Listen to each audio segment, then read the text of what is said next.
話しかけ笑う every night ほらね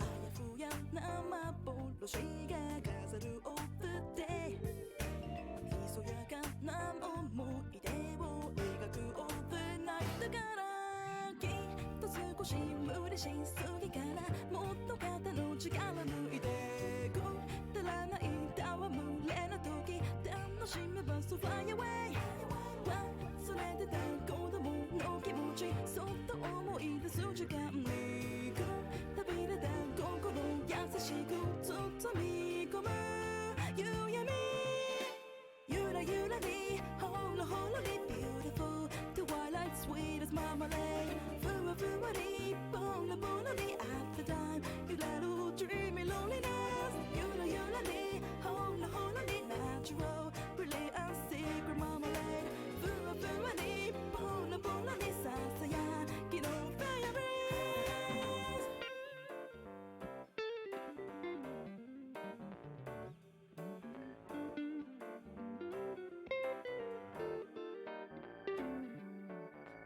無げな問いかけが浮かぶサンダウンタイムなだらかな彩りがにじむサンセットタイムほらね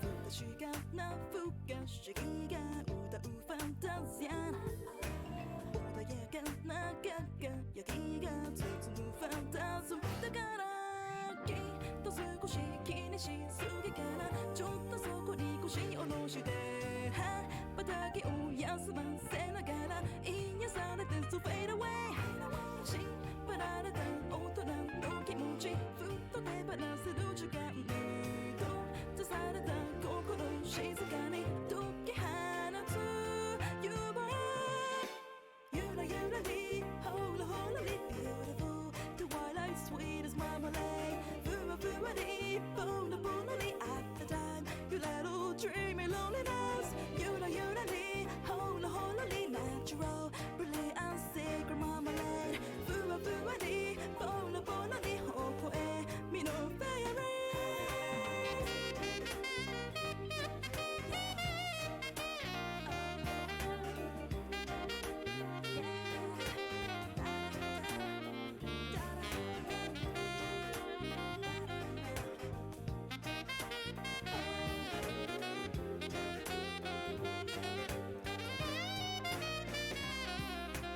ゆらゆらにほろほろにふわふわにボロボロにゆらゆらにほろほろにふわふわにボロボロに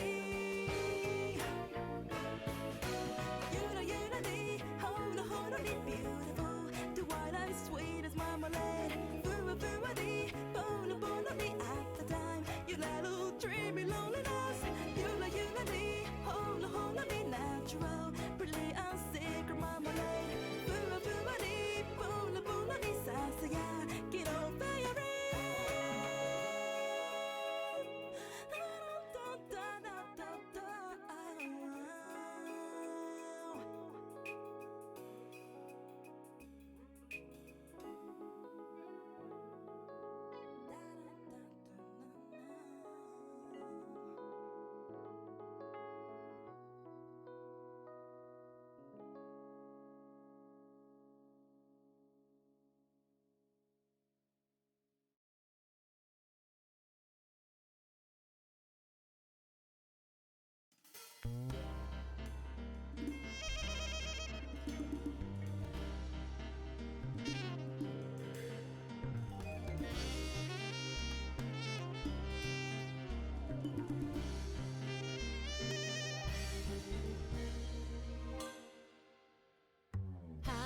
かかのちこんべきの甘つ雲の通い地を行くも帰らぬ道すから帽子棒が声ほち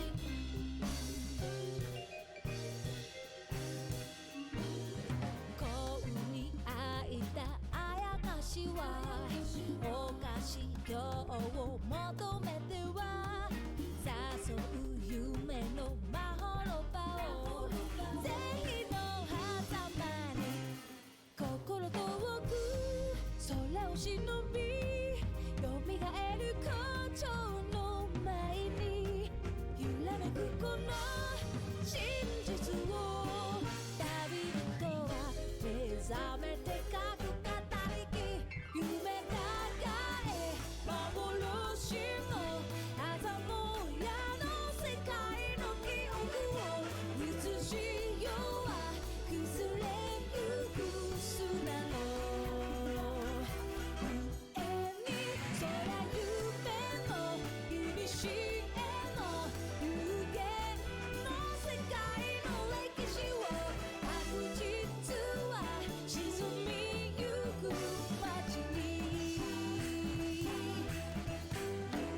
くしたこと気づかないほど置き去った思いのかけらこの身移す現像を旅人は無礼とかけた大気どっちへ進む夢抱え幻の触れまいの屋敷の異彩を映しようはしのげない石の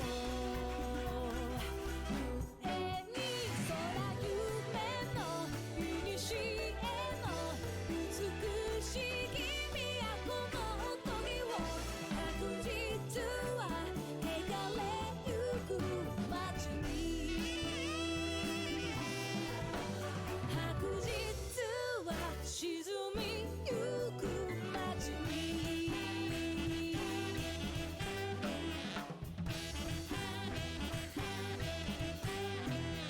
もがけした旅人今日も行く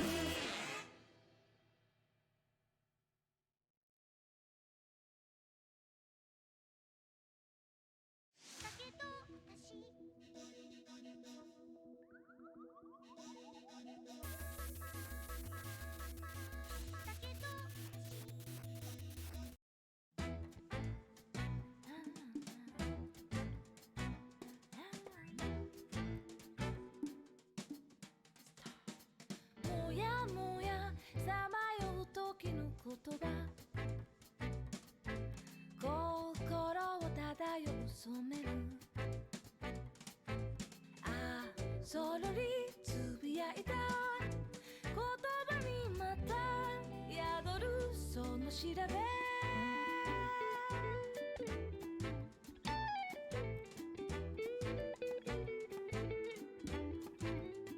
ふわふわ吐き出した風の歌世界に流れる揺れる走れり雲間からこぼれる歌耳を澄ませたら答え合わせはいらない間違いだらけでもいいすべては移ろう定め惑う正しさ Hello everyone, we'll be starting shortly, give us a moment. 集めた空の色は優しくささやく笑うくらり時の果て真似てるような景色浮かべてを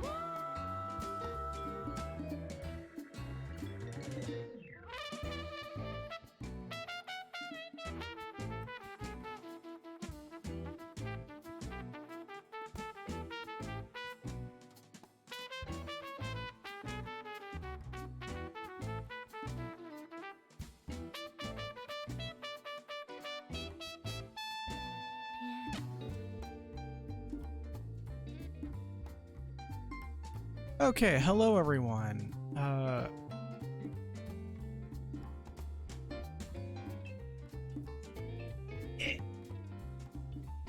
Hello everyone. We're a little... What? Traps.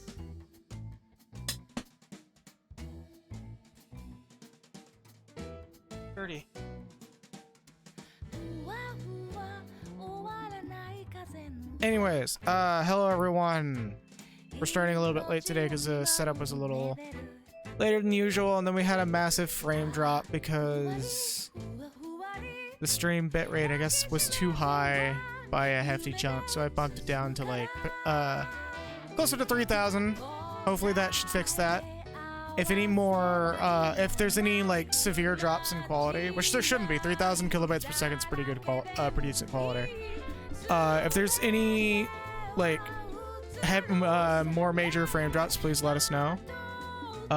If it's like just small hiccups or small like crunchies that go on every once in a while, that's no big deal. I'm talking like full on like, oh yeah, the stream just kind of stopped for a whole second. like, let us know about that so we can get that further identified, and if need be, call up Comcast and tell them to start actually giving us our gigabit per second internet that they have been clearly holding back from us. Anyways, we are about ready to head into the breach. Basically, we're in the final areas of the void. We're probably going to finish. We're probably going to finish X-Death tonight. So after that, we're gonna, I guess either before or after we take them on, we're gonna try our luck with Omega and Shinryu to fill for time, and if we still have a couple hours left over, we'll, I don't know, figure out something else to throw into the lot to fill for time. We might try out some Core Keeper or something else that I have sitting around. We don't quite have the Dark Souls 3 artwork ready to go. And yes, fuck Comcast. The stream art for Dark Souls 3 is not quite ready, so we can't really start that playthrough quite yet. But once that's ready, we'll do that. Otherwise, we'll probably check out a couple other games until then. I think Chrono Cross is probably going to be up. Well, no, we're going to do a full playthrough of that one, and that'll be me at the helm for that. Yeah, that's going to be unlocked on the 7th of April. So yeah, we'll have another stream before then, probably.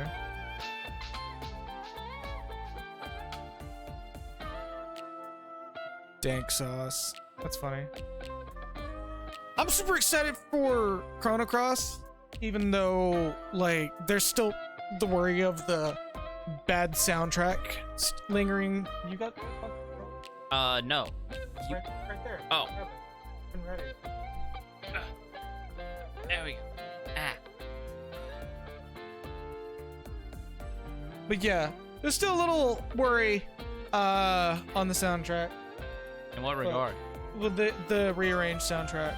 They're not rearranging it. Oh.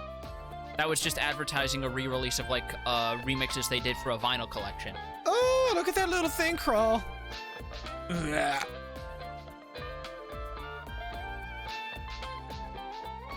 Quick save data is still there. Hold up. Okay. Holding. Not everything's set correct.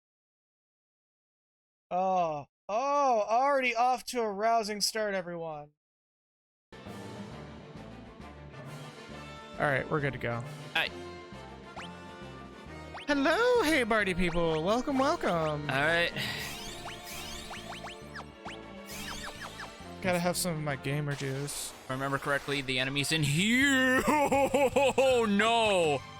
What a rousing start to the stream already. Oh my god, okay. Just immediate double king behemoth. All the way across the void sky, and if I remember correctly, these guys are dicks.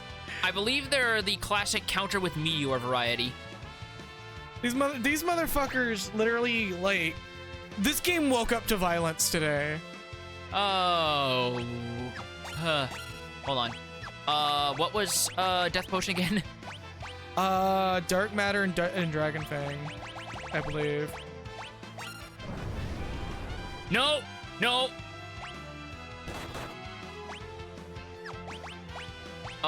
Okay. Let me get my shit pulled up. Wait, I don't have mine. I have no MP on Kryl. Oh god. Give me a second, I can look up. Right. I gotta break out the tablet. Throw out a quick Histaga. Layer, Spellblade. Absolutely, Becky. God, I love your puns. I know I groan at them, but, like, they're the most welcome thing in chat I would ever have. Because they're, like, you never seem to run out of them. It's the best. Like, no compunctions about general quality, just go in. Yeah, like, even the bad ones are actually pretty fucking decent.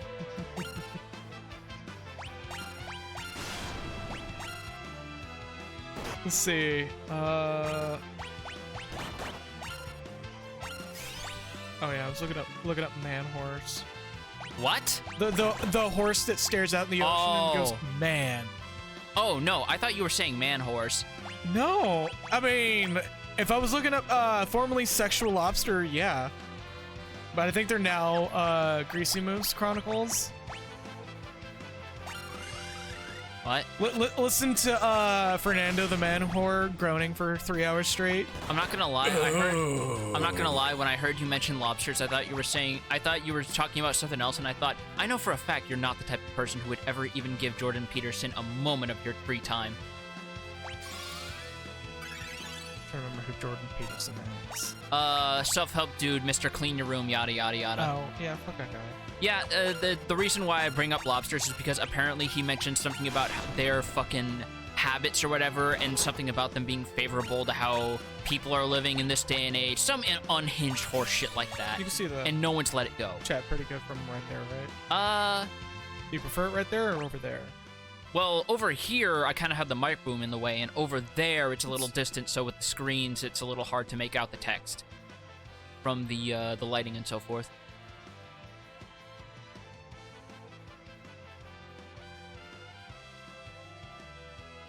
Oh, and the text slurp. There we go. That's better? There we go. Okay. Also, hey, Jericho, what's up? What's up, Jericho? I know you don't show up super often, but we appreciate when you do. Yeah. Also, welcome, Pinna. You've become a frequent, and I appreciate that. Also, for those who are in the scene, in the particular scene, honestly, even if you're kind of not in a particular scene, go check out Middles Muffin's visual novel. It's actually really fucking good. He's working on chapter 2 right now, and I finished it recently. And genuinely, the dude's writing style greatly benefits from visual novel format. Like, go check out his stuff. Let me get the link for that real quick. All right, while you do that, I'm gonna try and remember, because I know there's a specific type of magic that can, like, trivialize these dudes if you get lucky. It's like Toad or something.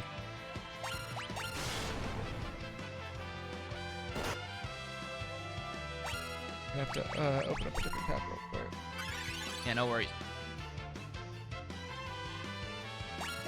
Because I know usually if they're anything like in 4, it's you don't want to use magic on these dudes. Whatever you do. No. No. Don't use magic if you value your life. Did I get logged out of Twitter?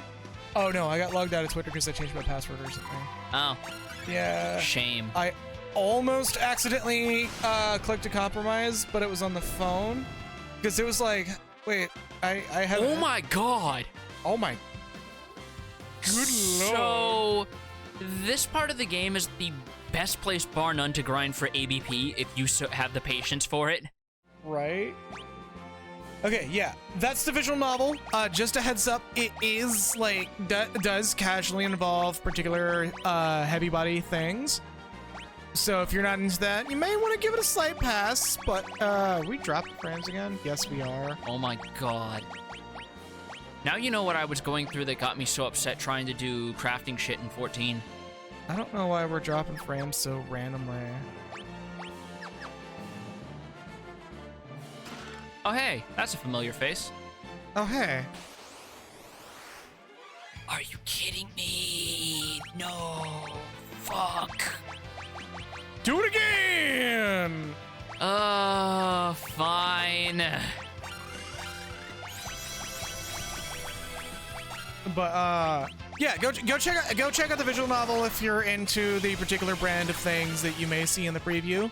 It's actually really good, and it's just more focused on his general like writing skill at large. Like, give it a look and enjoy it. It's actually pretty good. All right. But I'm not typically somebody who goes for visual novels, by the way. You were the one who fucking recommended shit like Steins Gate and Umineko to me. What do you mean? I'm not gonna be the type of motherfucker that'll be like, oh, go read or go play Green Greens or Kanon.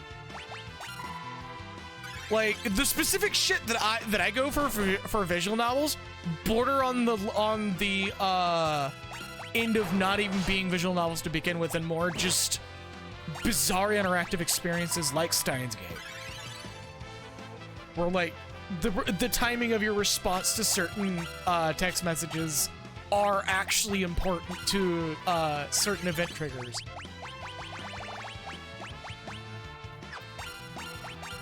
Okay, so yeah, just give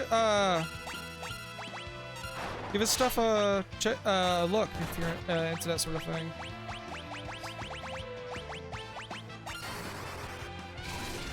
Yes, it was Toad. Oh my god. That's Phoenix Down in Dark Matters. That's on me.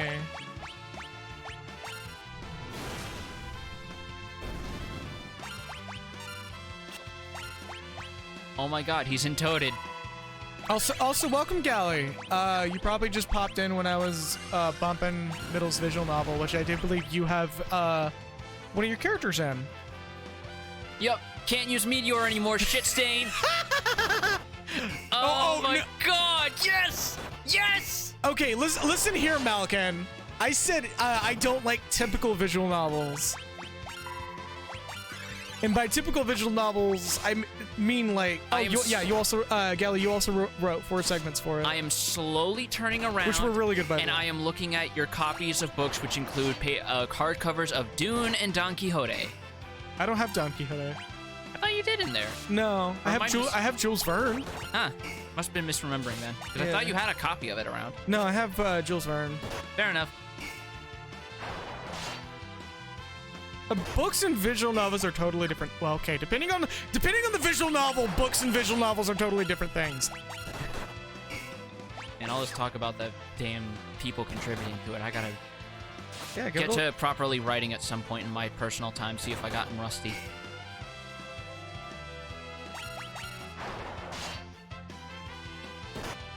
No, you're good, Gally. I don't expect any. Like nobody is obligated to speak in chat. As long as you kick your feet up and get comfortable, that's all we care about. Yeah. Anything else is extra. Probably just. Yep. So you're really just gonna. He can't do anything to me, and I want to conserve my resources. So. Oh, sorry. Once they're Toad, they kind of just stay there, don't they? It has no time limit. It only wears off if you end-toad them again or if you use a Maiden's Kiss. They're just stuck like that. That's funny. No meteor counters, piss for strength. They're just stuck like that. Why does it look like Ferris is lower than everyone else? That's a good question. Probably because of the way they're layered or something. Maybe. Peggy. Oh my god, please stop. Have another one! Please stop, game.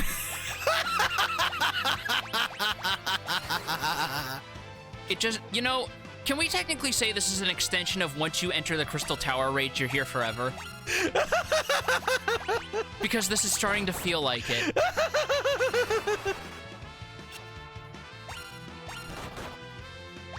Don't forget, the moment you set foot in the Labyrinth of the Ancients, you are going back there no matter what. Oh, I wonder if Steam Link was causing that. I don't think it was, but for some reason it was still active on my tablet. You may as well close it just to be safe. Yeah, that's what I just did. I'm closing up most of the apps to... What's some other fun stuff I can make with mixes when you get a chance, by the way? Give me a moment. Oh my god, there was the thumbnail of Talk How to Stream with like a bunch of the fetish VTubers. The snake girl and the goblin aunt with the massive hips. Yep. I am thoroughly impressed that like she got as big of an audience as she did. Because like normally people are extremely Puritan about things, which makes me kind of a little bit envious that we don't have an audience.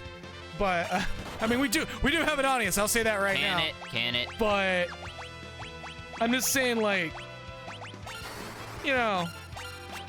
Oh my Christ! It's okay. So it's not a sure thing. It's like a Ice Cube's chance in hell, but that's still a chance. Yeah. Okay. I mean, if you want to do Death Potion again. I only have 4 Dark Matters. I want to save them. You don't have a.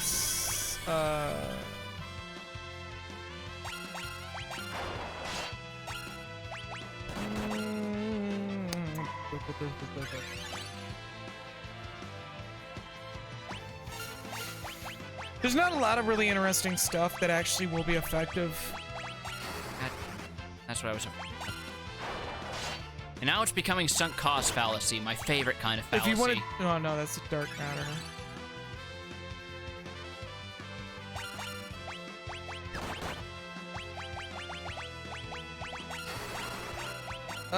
If you want to do Maiden's Kiss and an eye drop, you get Lamia's Kiss, which would confuse the target. Would they even be vulnerable to confusion? One way to find out, right? I only have one eye drop. May as well give it a shot. Yeah, you should have had 99.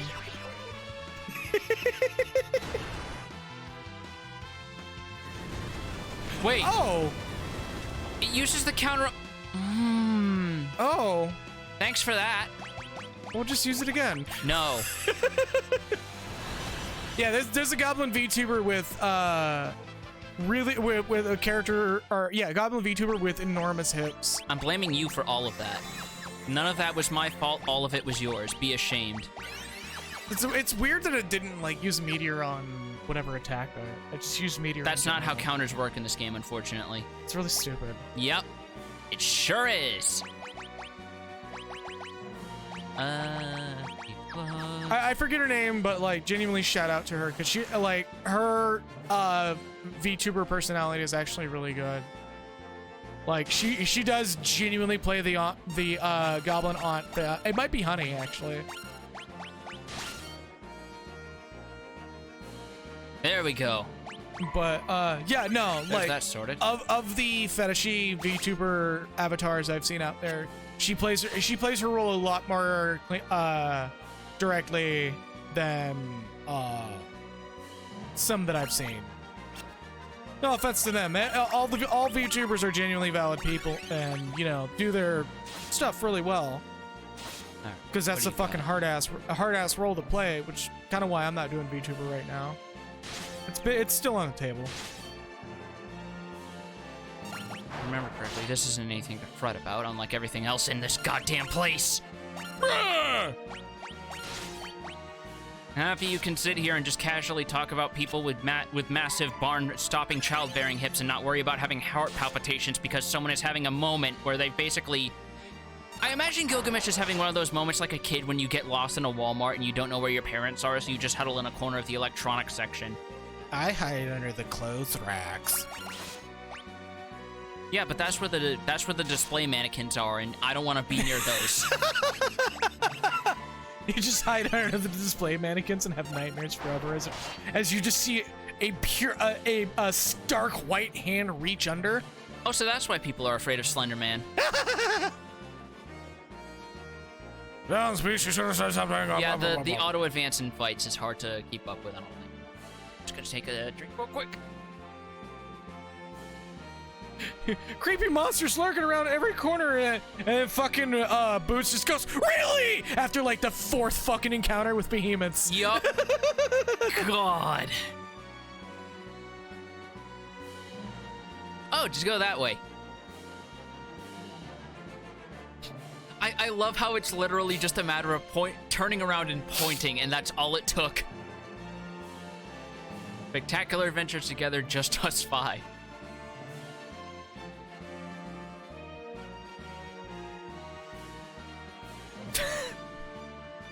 Honestly, this is one of the ordeals where it's like you see that Gilgamesh is literally just a dude just having fun.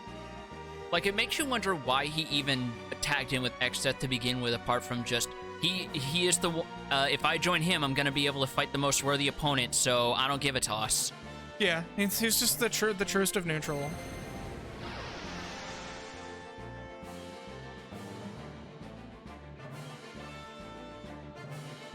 I mean, neutral veering towards good at times, because I remember in Opera Omnia, there's actually a moment where he steps in during one of during an event when after Kryl got added, and there's a moment where he's like trying to nudge them in the direction of seeing if they remember the events where Galef died, and he actually forced himself to run away because he started breaking down fucking crying.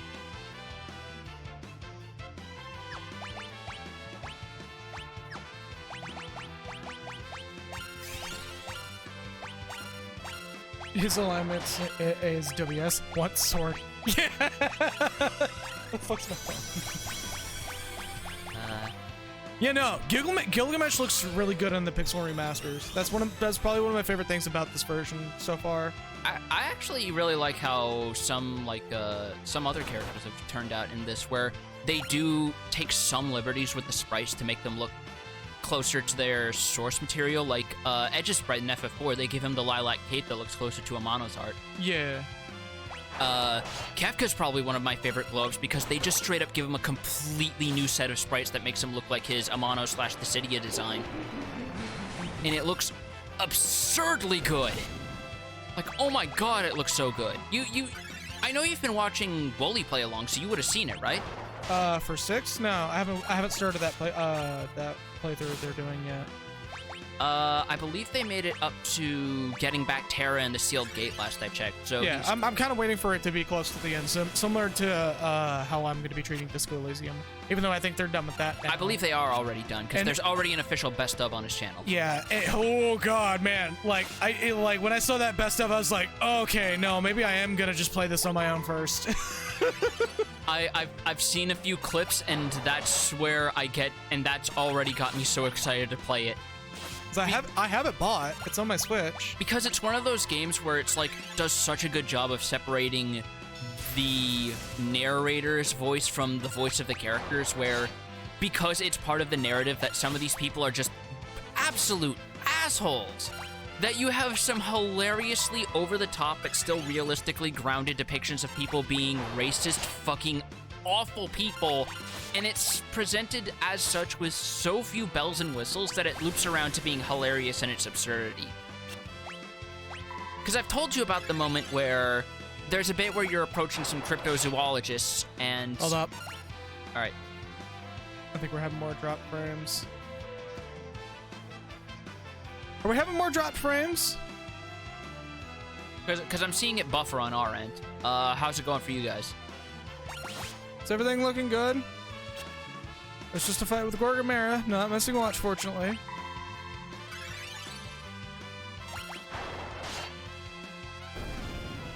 Okay, keep going on. Alright, so there's a moment where you're approaching some cryptozoologists with Kim, and you actually meet a guy who's known as the crypto-fascist because he is both the cryptozoologist and fascist.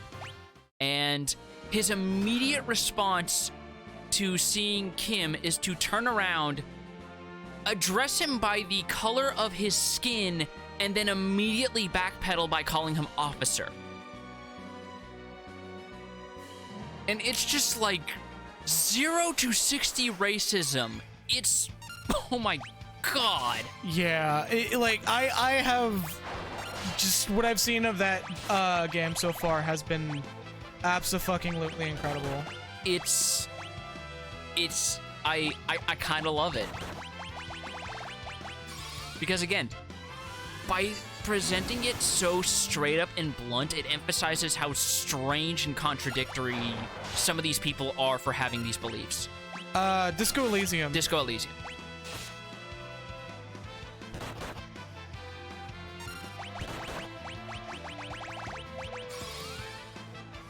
Go support that game. Go support those devs. They're really good. They're really good devs. Yeah, they've done some good stuff, and what they've done with the game and how they present all the different minutia that is involved in its plot and around it is utterly fantastic. And from what I've seen, I still haven't played it, but I want to correct that at some point.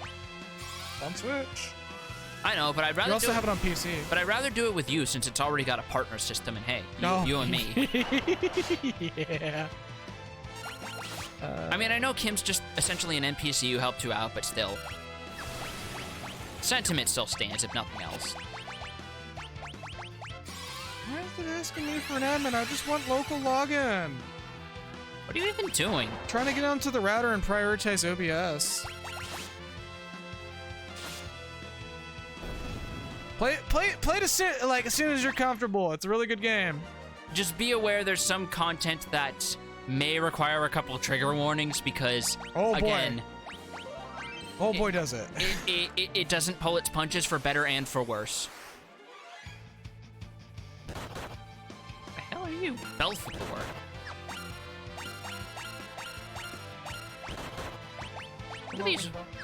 These wannabe fucking chapel gargoyles or whatever they're called. Oh, their level's divisible by 5. How fucking unfortunate for you. Convenient! Moonring Blade, hello.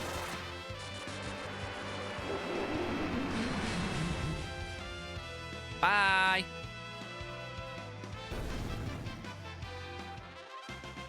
Why aren't they sitting on their porcelain throne? Thank you. Right. Oh, I already have. One of those What? gargoyles that showed up halfway through the encounter. You know, that's fair. For what it's worth, I've never played a Souls game. I just make the references because literally everyone else I am friends with plays those games. Oh, it's in Elden Ring too, and I fucking hated Elden Ring. So the twin gargoyle fights in Elden Ring is the first fight on my own that I actually called co-op in for. The rest of the game I did not, and from what I've been reading, a lot of people are agreeing that the gargoyle fight in Elden Ring, or the gargoyle fights in Elden Ring, the boss version, is very much intended to force people to do co-op. Only 3 HP? What the shit? That inversion's intense. What version? The color inversion. Oh, the Mind Blast, yeah. The Mind Blast! I don't know, man. Whatever the fuck my fucking router password was. I don't know, look in the messages when I moved in. Maybe it's there.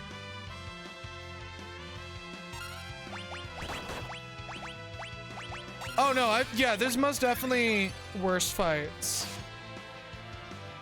From what I have been told, every Soulsborne game is contractually obligated to have one absolutely horrible fight. Like the biggest issue with the gargoyle fight is the fact that the bosses will drop damaging poison fields in like at its feet. Or wait, hold on. You're telling me the Miyazaki poison swamps are now portable? No. So the Miyazaki poison swamps are different than the poison fields. The poison swamps just builds up poison over time. The poison fields does damage while building up poison. What? So, what? Yeah, it's not great. Why? Why would you do that to people? I mean, again, it's... Alright, well... I mean, this is the game that had people genuinely convinced that a wall that took 50 hits to disperse was an actual feature and not a debug thing that was left behind in the code.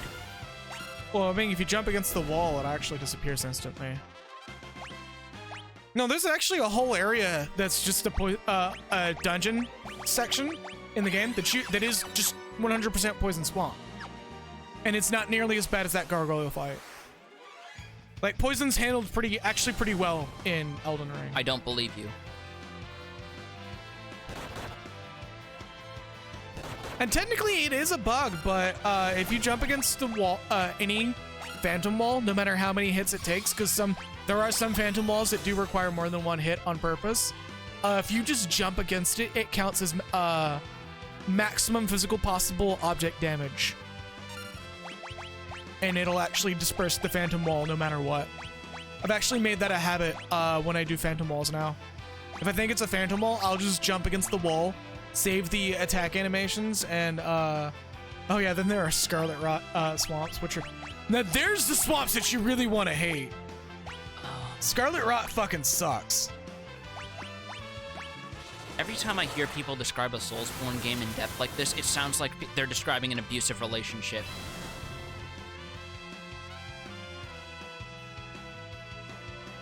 Like, yeah, sure, she threw my stuff out over the patio and then lit my childhood blanket on fire, but the sex is great. I haven't felt my pelvis in 3 days.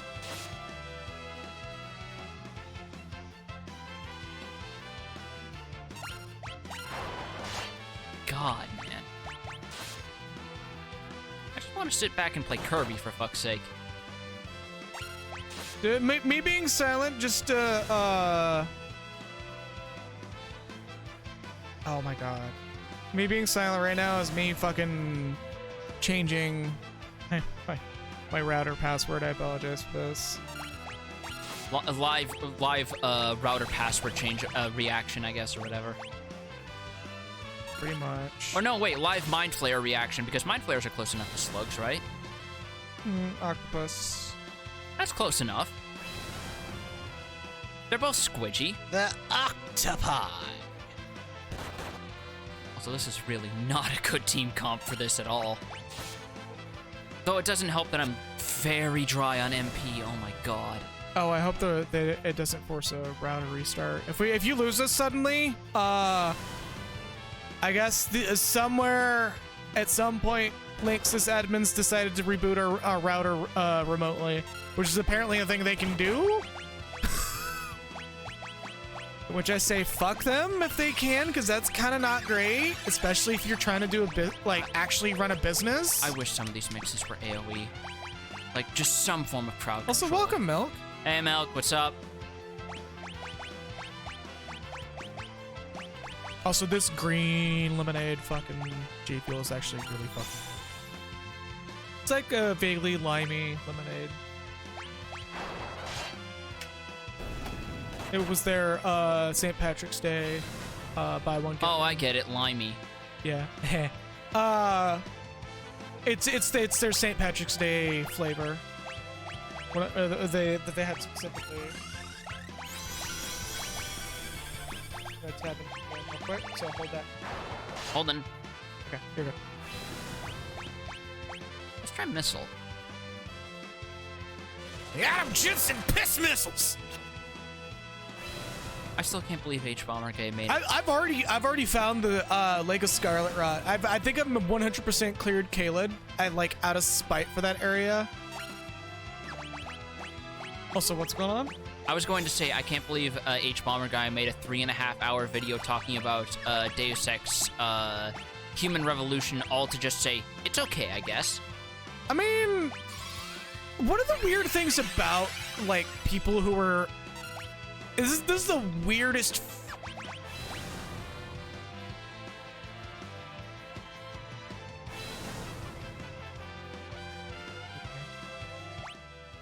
No, I'm gonna finish what I'm saying. All right. I didn't get a Discord message. It should have been a Discord message because it was all that. All right. Anyways, when fucking brain. What was I saying? I don't know. Oh, he's gone. Well, you know that they're vulnerable to death now. Not wholly, but it does something. Anyway. Oh, right. But honestly, when it comes to certain games like Deus Ex at large, especially when it's someone that's as articulate with the way they script their videos as H-Bomber Guy. Except when they don't, but that's part of the bit. Yeah, like their articulation is genuinely a like when it's not as is, or when it's not good, it's just on purpose. But yeah, like having a multiple hour video just to convey the point of it being okay.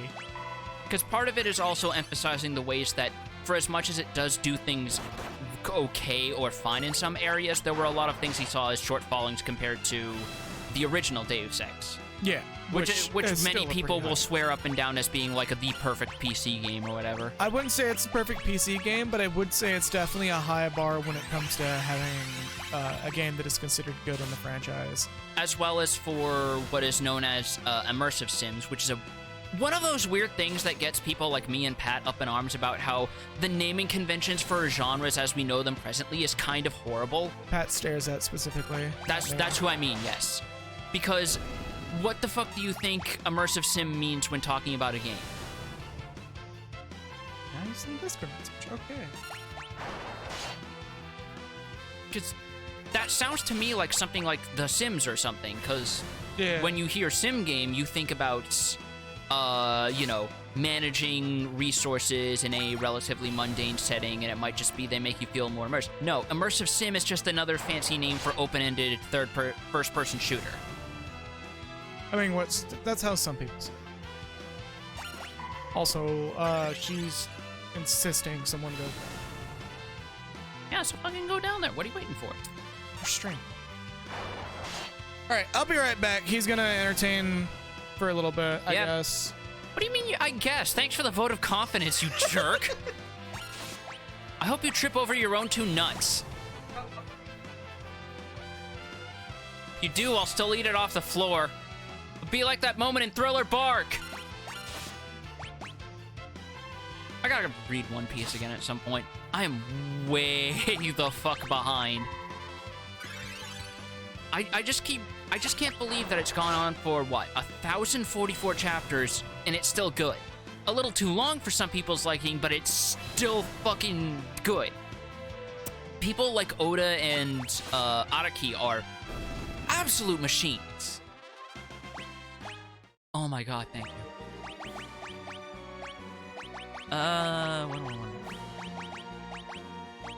Like, the only reason I would think that someone might bounce off of One Piece this day and age is because they're just not into shonen, which is fine.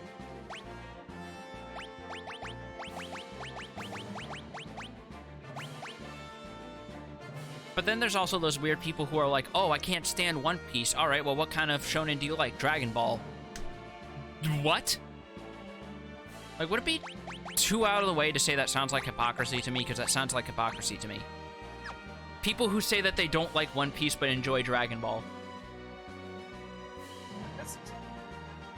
I was just talking about One Piece. Because before you left, I said that if you dropped my food on the floor, I would just eat it anyway, right then and there, like that one scene in Thriller Bark.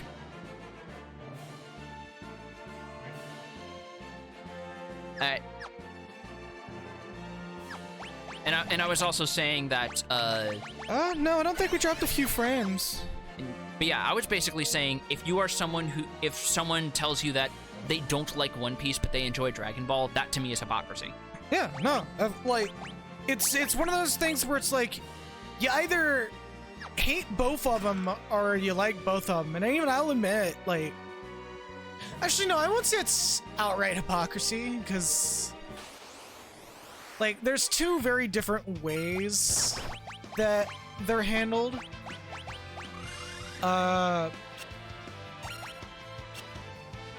Give me a second here. I'm trying to, like, figure out a good, like, a graceful way of explaining this, which is not really my strong suit, seems.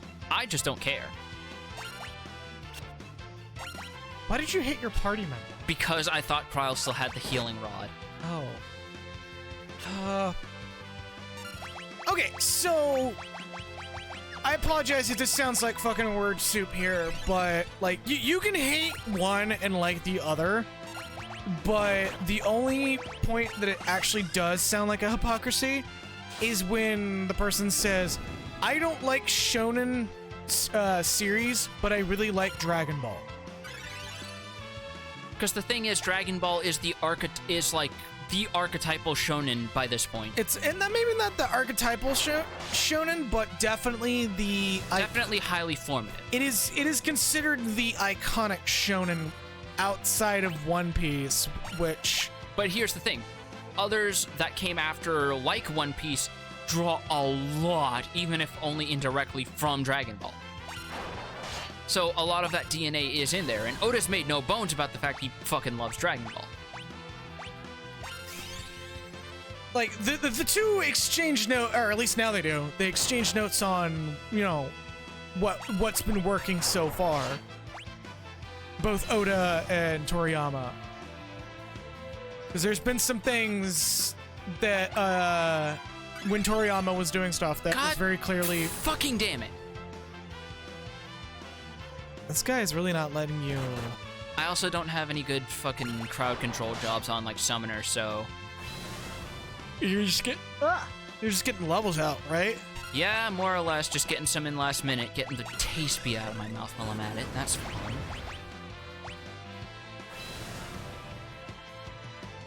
If I wanted to get slapped this hard now by a we jerk, just had some frame drops. If I wanted to get slapped this hard by some jerk wearing a squid head, I'd just play Bloodborne.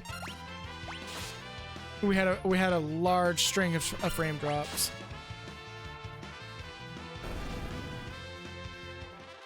Fortunately, this is a very uneventful part of the stream, but we did just have a pretty hefty chunk of frame drop just happen just now, which means I'm sure that my router was rebooted for whatever the fuck.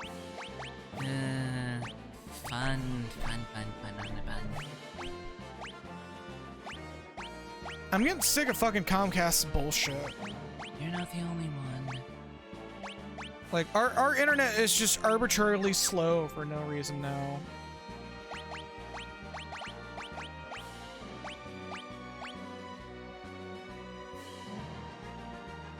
Oh yeah, no, this remaster is really, really good, and they've added a lot of quality of life features. Like I mentioned before, and Malkin can confirm, because they are the blue mage expert here.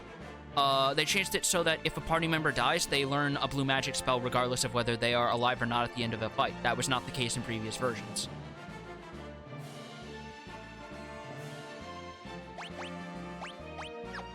They've also kept over some other quality of life features, like what I've mentioned before, such as the fact that the game auto-saves between rooms and you have a quick save feature, which is ubiquitous to all the Pixel remasters, but it's definitely very, very nice to have.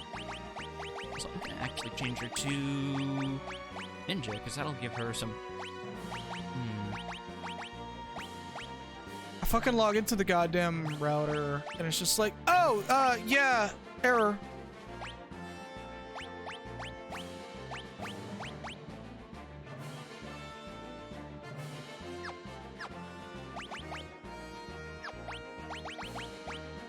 Oh my god.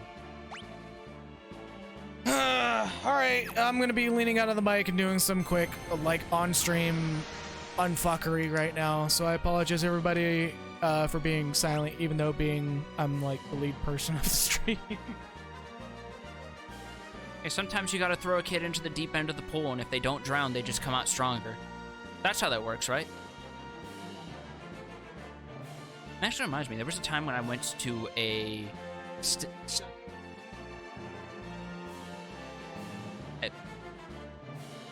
When I was staying over with like a friend to local friend back when I still lived in Maine for their birthday, and we went to like some hotel or something that was up in town with a pool in it, and for some reason, like a cartoon, I stepped off the edge and into the deep end and fell inside the water.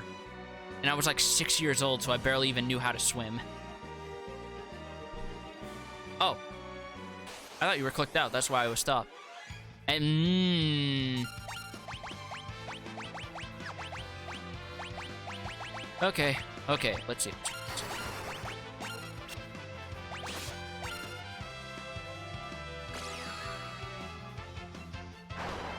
Ah, shit.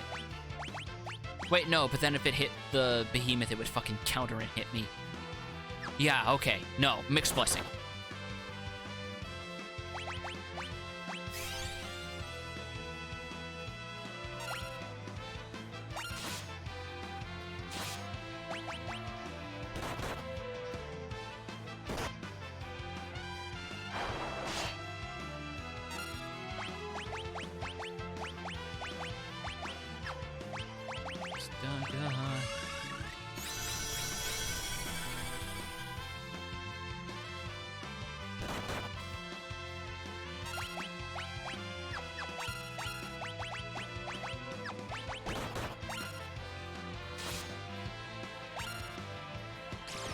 You wanna know what's really bullshit, by the way? I remember finding out at some point that they can actually cast their... You got fucked up! I hate everything. Can I even... I can't. Come on. Come on. Get out of there. Get out of there. Come on. Do I even have a auto escape item? I do not.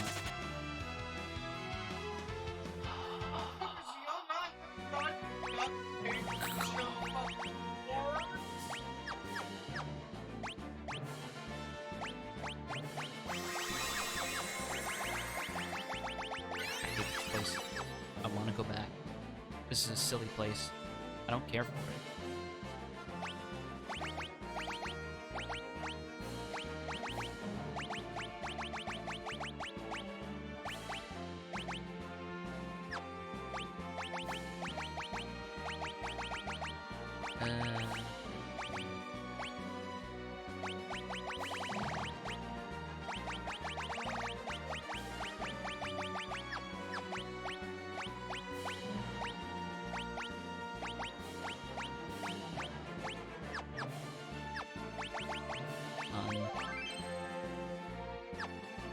Anyway.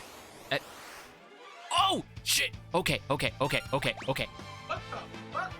I need you to very quickly look up what the fuck to do against these guys, because they have a gimmick where if you do not kill them quickly, they will run, and you miss out on a fuckload of ABP. Okay, so heads up. When we get closer towards the hour 30 mark, I'm going to do a temporary stream reboot. I think I know what's going on, and it's purely my fault. Okay. I accidentally put my computer on a different port. So this computer is suffering stream-wise, while the modem isn't. Yeah. Anyways, what are these guys? Movers. Movers.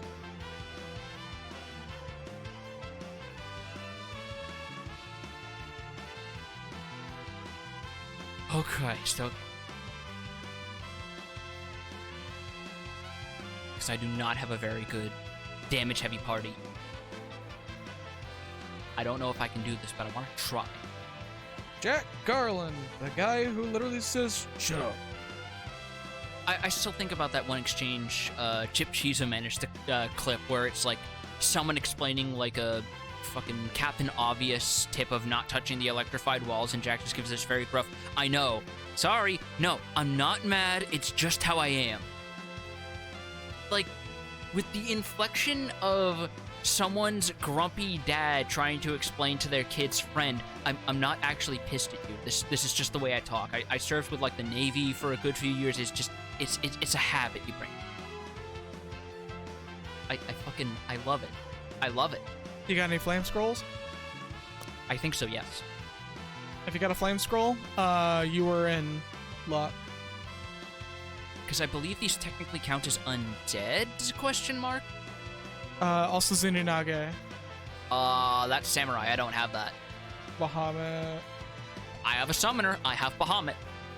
The method of the party's raw mana is Sage Staff and Rapid Fire. Oh, right, because it's holy. They technically have the heavy status, so I don't think Phoenix Down will work. Oh, if you have anybody with a Bard Sing, use Alluring Air. I don't. Then you may be shit out of luck. Otherwise. Flame scroll. Also,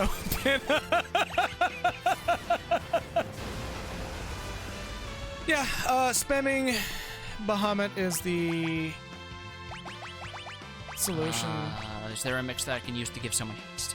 Oh, God, you're like asking me to be on like 3 different pages. Yes, I am. Because there's a lot to remember with this game, okay? You're wanting Holy Element, right? Holy Element or anything that can give haste. So that way I can get off those Bahamuts faster.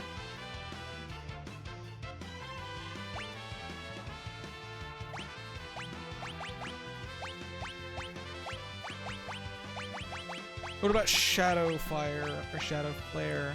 Oh no, that's 2 Dark Matters. You don't want to waste those. No, because that can be used to make death potions. And we already tried Shadow Flare once. It kind of did piddly damage.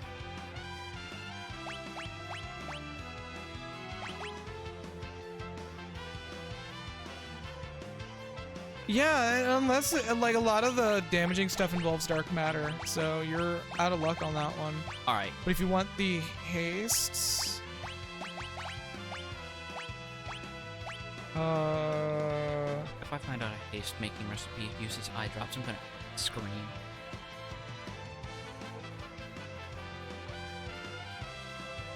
Turtle Shell and Eye Drop.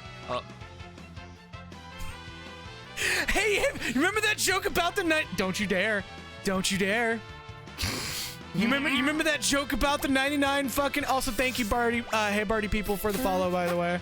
I don't know if that was while we were streaming or not. But hey, you remember that joke about the 99 eye drops? Who's vindicated now, motherfucker? Who's vindicated now? That's one down.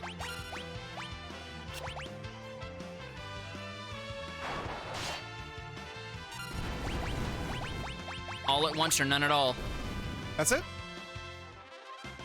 Oh my god! Shit! Oh! Oh! Can we get like 4 more of those? If we're lucky, yes. Max out Mimic on the spot with that shit. Max out Red Mage and make it actually useful because you no longer have to use Red Mage. Yeah, luring air with Bard Song will cause them to kill themselves on the spot. Like right then and there, they'll cast fusion on the group of enemies and they'll all die at once. Am I seeing correctly on the number of zeros there for the kill? 200,000. Oh. You literally fucking Gill Turtle glitched for that one. Master Thief, Summoner up to level 4, Chemist Mastered, Ninja up to level 3. So, you want to farm this area for a little bit? Yes, please. If you're offering, I ain't gonna say no.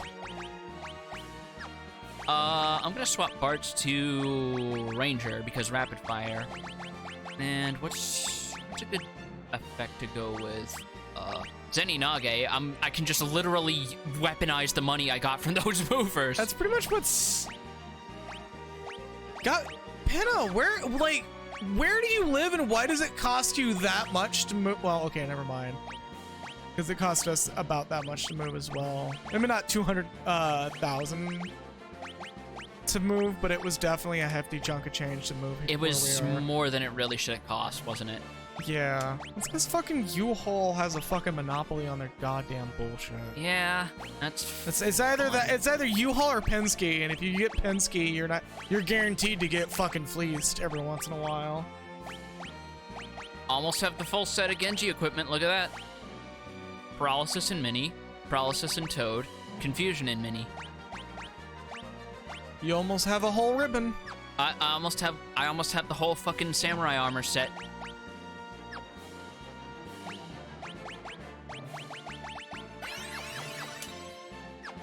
I love my tablet.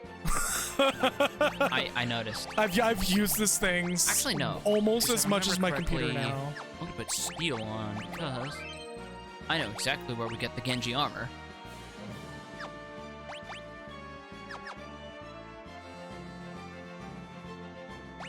Do I have the right setup for? Yes, I do.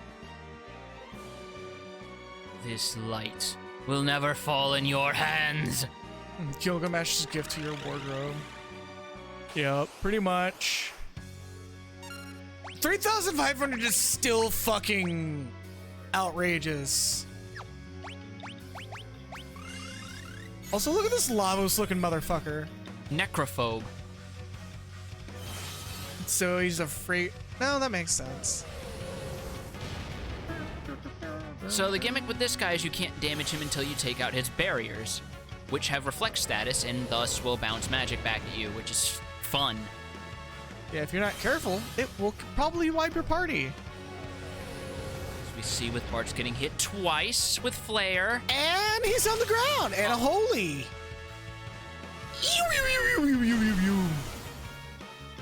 Cool and good. Great. Isn't there something that like removes his entire shtick? What do you mean? I distinctly remember being able to kill this guy in like 2 hits. Through a gimmick. You just gotta take out the barriers.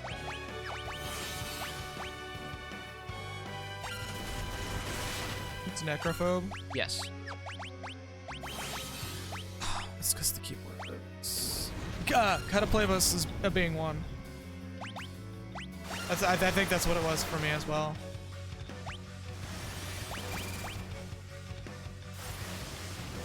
You also don't have to take them out all at once, just take them out in general. So if you want to focus one so that you take less damage, go for it. That's still valid. Let's go to some communities. Oh, and Rapid Fire can still target Necrophobe even though he can't be damaged. That's fun.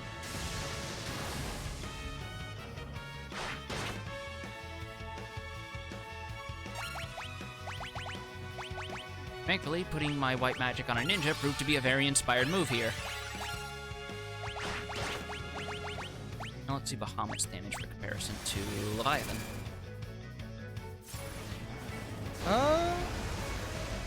That new animation is still super cool. He's oh, that's 3 of 4. Never mind. He's weak to level 2 Old and level 3 Flare. My barriers of invincibility. You've left me with no choice. My property. Have a taste of my true power. It's all you can eat. You really workshopped that one, didn't you? To your face! Ah! Solar Flare! Hard cut, flash cuts to Dodoria and lingerie. Oh yeah. that whole gag of like every time they do it, it's some fucking weird or horrific imagery that just flashes on for a frame. Except for that one up a point where it was Nick and fucking dressed as Dr. Frankenfurter. You always remember that, and I can't blame you. It's so fucking funny! I think it was from their first 18+ con as well. Yeah! He took the opportunity!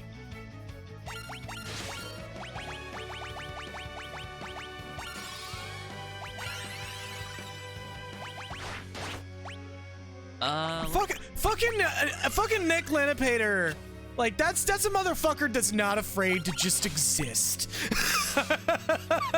I mean, he was a theater kid and a choir boy growing up, so he's definitely got the talents to make it work. Yeah, I'm so happy that dude's still doing random shit, and I'm hoping he's doing well right now. Seems to be, last I checked. Because they're also doing Hiffle still, and they've been happy to have that as an outlet in lieu of having to cancel DBZA. Yeah, which, I mean, honestly, like... I get why, because Toei has shown themselves to be nothing shy of hostile lately. Which is one of the big reasons why I'm really hesitant on streaming One Piece Odyssey. I really want to stream that game. Boy fucking howdy. The fact that it's missing very specific people in the crew means that it takes place just before Fishman Island. And, oh my god. And I just really, or unless they actually obscured it, like one of their last crew members, if they obscured it, that's perfectly fine and perfectly understandable considering, like, Funimation just got to the Paramount War, and I think they wrapped that up recently. So there's a good chance that either Funimation is reevaluating the contract and preparing for the Fishman Island arc in Dressrosa. But if... Oh, you cock! If they're not, you know, if they just hit it for other reasons, whatever. But if it, should I spoil who that last crew member is gonna be? I don't know if you should. Gilgamesh? Oh, you didn't kill him fast enough, which is no. This is still pretty cool. This is meant to happen unless you go really fast. Yeah. Surprised to see me? I'm here to punch this guy in the face. He turns around and Will Smith slaps him. My favorite thing is seeing artists actually look at that scene and lose their minds because why the fuck does Will Smith have a clear line of action? Right. Or no, fucking Gilgamesh takes all of his arms and does it in sequence. No, he does it all with one half of his body. I love this. You can't even handle the birthday cake. This is a blazing... You's a bitch. Just royally botches his own fucking line. haste off because I've only got so much time to do this. Shit.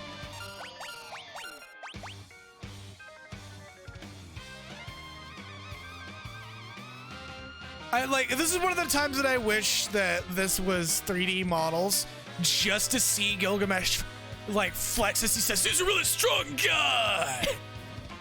Just do poses like the fucking Dragon Quest thugs. Yeah. I love this. This is actually, like, really good motivational talk for the characters, like, full-on arcs. Not to mention the fact that it's like, there's no wonder that whenever he's shown up in, like, gacha spin-offs or whatever, they treat him as, like, the wannabe unspoken fifth member of the party in places. Yeah, like, genuinely, look at this shit.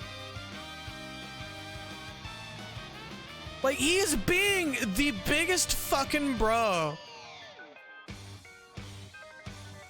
You're pretty good. Like, literally his entire motivation for showing up in Duodecim is because he wanted to keep this promise. I believe this line's actually a little bit modified. It might have been, but it's still... Because, like, he gets this wish in Dissidia. Hey, there we go. Just gonna borrow this real quick, buddy. Don't worry, I'll return it. Just in time, too. Shit.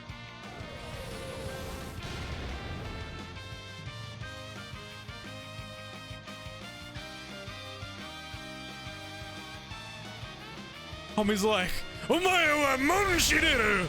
Nani? So, fun fact, while it does say 999s, the actual value of damage he does is above that. By, like, a large margin. Because it's proportionate to how much HP you have. Self-destruct. Yeah, so, he actually does almost 20,000 HP of damage. It doesn't matter how much HP the boss has, or how much HP Gilgamesh has physically. It only does that one value, which is just flat out 20,000 HP. Boom. And I believe the boss has just under that to begin with for his maximum to make up the barriers. So when that section trips, he has 10,000 HP. Yep. Gilgamesh literally overkills. Mm-hmm. Homie fucking steps in and goes, "Bitch made," and just goes, and fucks off. And I believe it is all but confirmed in most of his appearances and so forth that he doesn't actually die there. Yeah, he just takes a nap. He probably came close considering that spell, but he doesn't actually kill himself. We had like a momentary frame drop again. Has it been getting better though? No. There's nothing I can do about it. Really? Well, not unless we stop stream, I guess. We have to stop stream for like a brief moment. Yeah. I'm half tempted to take you up on your offer to fucking... Yeah, if you want to do a quick AFK, we can do a quick AFK. We could, because I'm half tempted to take up your offer of fucking let's try farming out those movers, because boy howdy. Yeah, if you want to do a farm out mover while we do a quick technical difficulty. Yep, may as well. All right, so we'll be right back. We're gonna do a quick technical difficulty. Stick around. The stream may go offline temporarily, and we'll resume almost immediately after that if he doesn't fucking die miserably against the fight. So be right back, everybody. Imagine if that was the last thing they ever heard out of me for the whole stream. That'd be hilarious.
3, 4. Yeah.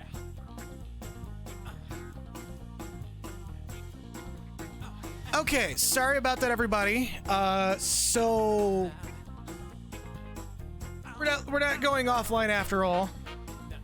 I looked and I couldn't figure out where any of the cables were because I am a dumbass when it comes to labeling my cables. But I apologize for all the frame drops. I don't know what's going on with that. We're doing our best to... We're just gonna do our best for now. I'll be talking to Comcast about that shit here in a while. Because that's definitely something that feels like it needs to get changed immediately with how bad it's been this past week alone. Well, that's just the Wi-Fi router being shit. We just need to replace that. I know. It's still awful. It's still annoying as hell. That part we have to replace ourselves. It's the modem that is causing the frame drops. Because it's like, how many years old by now? Actually, hold up. we're gonna have some a good few frame drops. Actually, give me a moment. You testing something? No, I'm just gonna fucking reboot the router right here on right now on stream. Really? Okay. Yeah. You guys might lose us for a few seconds or a minute or two, but I'm just gonna do it manually right here and now. So we're just gonna have a shit ton of drop frames.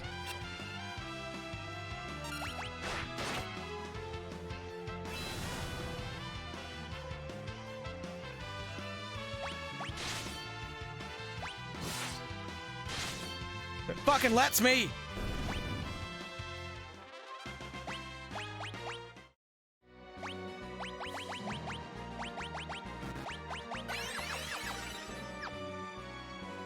Let me reboot it, you fucking dank bastard! Oh, yes. Oh, is that a mover? Yep. Alluring air, you said? Yeah. Got all three. No cast fusion on themselves. So just do another alluring air until it uses transfusion.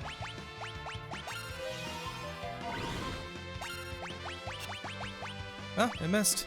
Because that one's already confused. Oh, okay.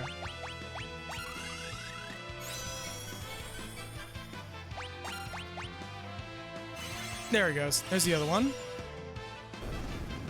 And then... There you go. Oh my god. Easy kill. Alright, be right back, everybody. I love it. It's good. I love it. We're about to have a shit ton of frame drops. We're gonna stay on mic until it happens. Yeah, so if you stop hearing us or whatever, that might be a sign it's going down. Yeah. Follow the sound of my voice, etc. Alright, here it comes. Here it comes. You're weirdly excited about this. Because it's funny to do it on stream. I see the buffering. There it goes. We just dropped. So this is gonna be like a moment of off-stream thing that's gonna be really fucking hilarious. I'm probably gonna upload this specific VOD to YouTube specifically. Yep, there it is. Network error. Reconnecting. We're still recording, but For once, our balls are exposed because we deliberately pulled the zipper down. yeah.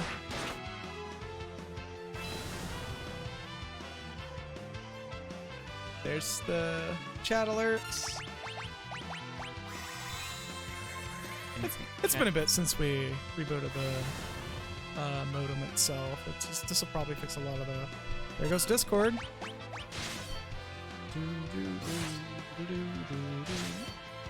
So these fucking mind flayers, I think they're actually like I'm just gonna treat it like we're still streaming, by the way. Go for it. These mind flayers have like such a fascinating fucking design in this game. I mean, it's already pretty close to the classic Mind Flayer design. What do you mean by fascinating? I just think it's really cool that it opted for like a borderline HR Giger look, you know? I mean, that's how they've always been. They're fucking men with squid heads. Well, no, Go from there. I'm talking like just generally. Not just like full Final Fantasy, like just outright the fact that they opted to use that sort of look just Oh yeah, from the beginning. And they sort of like lean into it a little with the higher technology in D&D proper because they're meant to be like an advanced race and whatnot. Yeah, and there's like, I am the Mind Flayer. Oh, that's where the smartphones in Final Fantasy Origin come from. Then. You gonna fucking reconnect? God damn!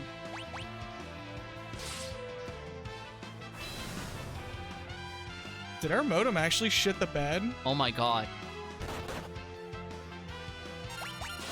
It's gonna come back eventually, right? It said it was going to get milk and cigarettes. Right. Also, the layering on the edges of this platform are so weird to me because I'm used to the way the old games did it. Yeah. Where it's like there is actual depth added. Oh no, it's super fucking nice. Are we back? Oh, I think we're back. It says reconnecting. He's pointing at the WrestleMania sign. I'm pointing at the sign. Like you literally did the same arm motion and everything, you jackass. Can y'all hear us? I'd say we aren't getting paid enough to do it, but let's be real, we're probably getting paid the same amount Vince McMahon would approve of anyway. I see people talking in chat. Are we live? I see stuff coming back. It still says offline on my end, but yeah, we're back up. It's starting to come back. We're still streaming, or we're not. I mean, we're still like going like normal. I just need to refresh.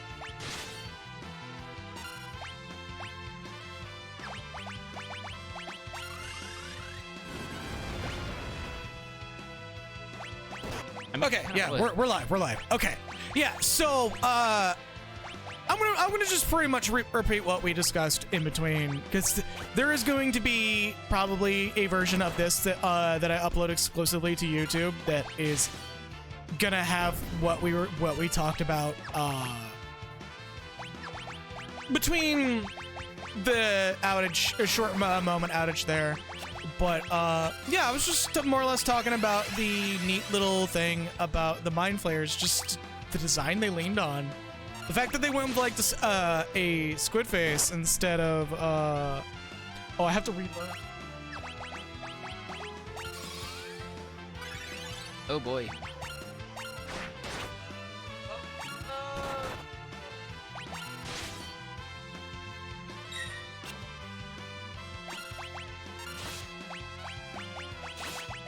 Can you? Okay. I think let's go a little quick spam in chat right fast, so I can make sure. I hope someone has an emote that's actually spamming a can. Oh, I would love that. If it doesn't exist, we'll make it exist. Hey, there we go. What the fuck is that? It's the eye lips emojis on a fucking Furby. Okay, that is wild and I love it. That is wild and I love it. Oh, that's so good. See, now I got aspirations on fucking emoji too. Oh my god, there's an animated one that looks around. Oh, no. The stuff of nightmares, and I love it. That reminds me of that one spider Furby with an AK. What the fuck? Have you never seen that? No. Someone created a fully automated Furby with spider legs and then gave it arms and a model gun. That's incredible, and I hope that that's a creepypasta somewhere. No, it's an actual pet project someone did, and they brought it into a mall. Why?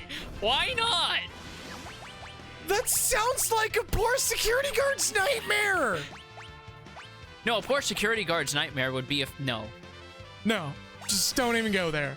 We've already genuinely had the actual nightmare happen here in Seattle recently. Yeah. The fucking motherfucking with a Mosin just firing it rampantly into the air. And the dark harvest has begun. Right. Hold up. We gotta do it right.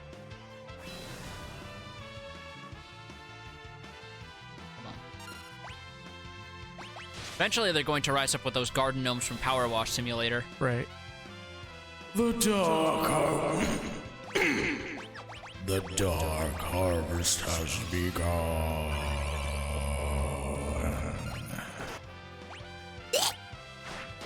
Hold up, do that noise again. No. Aw. No, you gotta do it again now. You get one. No, we get two. This motherfucker just cast protect on itself. That's his gimmick. He casts protect when you use melee and shell when you use magic. Well, he can go. This motherfucker can go fuck. Okay, good. I didn't have the assassin's knife on. Because I think it's either this or 6, where if you use an instant death effect, the undead enemy comes back fully restored, and I hate that. Thankfully, Katana's crit, so... Actually, hold on. What am I doing? There we go. Yeah, let's say, where's your fucking Phoenix down? Behind a wall that says... Oh, isn't there a point in this section where you get a chance to instantly warp back and restock before the final fight? No. Oh. You have to be ready for the long haul. God damn. Yeah. I could have sworn there was a section. No, you're thinking of something else. Fair enough. Where it's like, the game still lets you go back even after you engage the final boss, and it explains this by saying that time has moved in incorrect ways or something. Just get that server alert status. Boots has moved incorrectly, teleporting to different location. It's like that same effect of watching someone in Gary's mod and you know who has better internet and who doesn't based on who is just suddenly moving around in weird locations and who is just like gliding across the air gracefully. You got that one friend who keeps running into the wall and doesn't understand why. Is that fucking Source Engine, collision sound? Yeah. Yeah. Pop.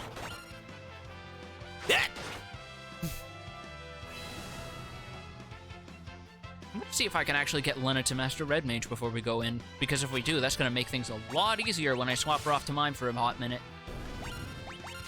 Also, I just remembered that we didn't really give much context for our stream title. We don't need to. We could, but why would we? This is one of the very few ones that feels so fucking esoterical. Good. Keep it that way.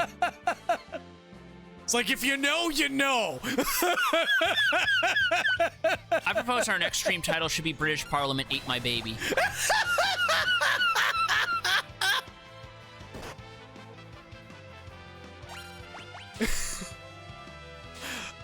The explanation for this one's a lot more mundane than we usually go. I do want to give some level of explanation for it at least. Go for it. Go for it. It was more or less a game company patched out the existence of a trailer to make room for more games. I think that's what you were talking about. What was it? Blue Box. Blue Box. They like patched out the existence of a game that they announced. Basically, they it's apparently it's even weirder than that. It's a whole cycle with this company where they will announce a game, show trailers, suddenly announce that they're having complications, and just nothing comes of it. And it's been like this since 2016. Oh, so they're a fucking funding scam company by the sounds of it. Are they Canadian? I don't know. But I do know that they have apparently tried to farm development of one of their games out to a company that, as far as anyone can tell, does not and did not ever exist before that company then folded. So you might be right that it's just money laundering. Yeah, because that's a thing, especially in Canada, where like they'll announce that they no big loss. Please tell me that's not dropping frames. Okay, no, that was just not like we're dropping E3. It sucks that E3 got canceled this year, but I'm not gonna like. It's just spilled milk to me. Yeah, because 90% of the time, the like E3 for the past how many fucking years has been like fucking no gameplay, no game. Like, it's just been, oh, we announced this thing, and here's this pre-rendered footage that doesn't show any gameplay, but we'll put in really tiny text. Like I said before when it was announced that Breath of the Wild 2 or whatever it's going to be was delayed to spring of next year, that like if you don't show me gameplay footage that features a UI, that game does not exist to me. I think the trailer that they showed when they announced the delay, like, showed actual gameplay. Like, they have gameplay. It's just that a lot of the stuff with Breath of the Wild allows you to have an immersion mode where it has two of the worst fates in Final Fantasy XIV: A Realm Reborn right in front of us. And partially because of this game, mind you. Like, those fates are that bad because this game's game, legacy. Yeah. So we're seeing the birth of it. But, yeah, like, there's game... Hey, guys, are the eyes blue or are they purple? There's full-on gameplay footage out there. In these trailers, it's just... Like, I think what ended up happening with Breath of the Wild 2 was the scope ended up being much bigger than they probably started out with intentions on.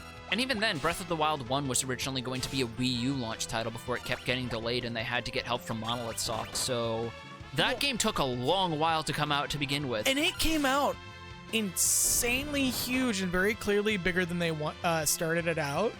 Because there's a lot of foundational stuff that's just hanging out there that was very clearly added after the fact. And there's and it would also lend credence to one of the biggest complaints that I've heard about the game, which is just that it's too big.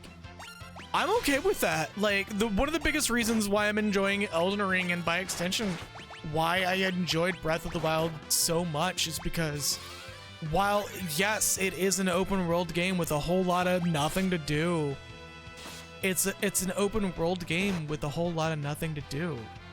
And sometimes that's okay. Am I eyeballing you, Skyrim, where like the whole lot of nothing to do is taken in the most literal form? Like, there's not really much reason to enjoy traveling in Skyrim. For the record, Skyrim's a good game, but like, once you unlock the area, there's no reason to make that trip from between two areas to that spot again. Because it's just like, well, now it's just scenery. Like, it's just drab trees and snowy fields. Whereas Breath of the Wild and Elden Ring, by extension, you're traveling those areas because, like, it's nice to look at. Like, it's actually a world built with the express intent of being looked at. Breath of the Wild more than Elden Ring, no offense to Elden Ring, but like, you can play it Breath of the Wild and just run around and like feel like you're still kind of in that world in a way. Elden Ring not so much, because like when you everything's trying to fucking murder you. Yeah, everything in that game is trying to murder you, and the reason why you're still going around without fast traveling is because you're either looking for stuff that's really, really well hidden. Also, I'm noticing we got like no fucking dropped frames this time. Was that the solution all this time then? Was rebooting the modem? Yeah. It might have been. We're still gonna fix the fucking router. Yeah, just to be safe, because again, as I mentioned, you've even said yourself that it seems to be getting on in years. Yeah, it's old as shit. It's like over 10 years old. Jesus, what? I thought it was like 5. No, it's like over 10 years old. Oh my god. It's an old WRT model. They don't even use that logo anymore on that router. Yeah, that's way overdue. What the fuck, man? Routers are not cheap, man. I know that. And they're built to last usually. We need to get an actual gigabit fucking router now. We also need to get a fucking Cat 6 cable to go from that modem to that router. Why would you hook 6 cats up to a router? Oh my god, shut the fuck up. Shut the fuck up. I know they have very long tails, but... Oh my god. I'm not letting you have this. Does that mean there's such a thing as a dog 3 motor? You joke, but I guarantee you the moment Shut the fuck up. Shut the fuck up!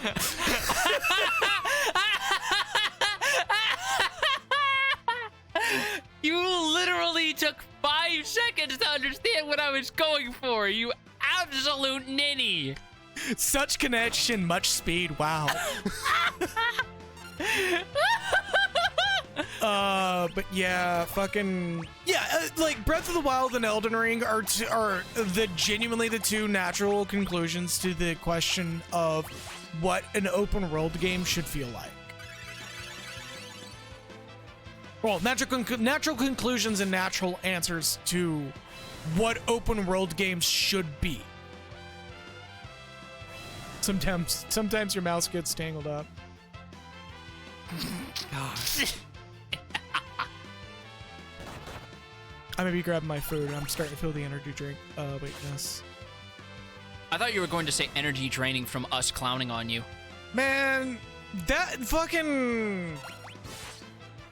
If it gets views, fucking keep clowning. Just put the makeup on and keep going with it until you get invited on a talk show and shoot the host in the head. Or however that movie went, I never saw it.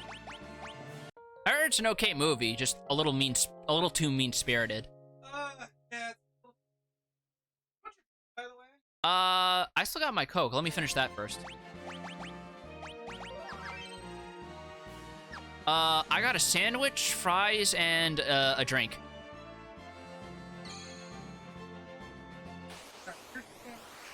Alright. Here's your fry. Still one. Okay.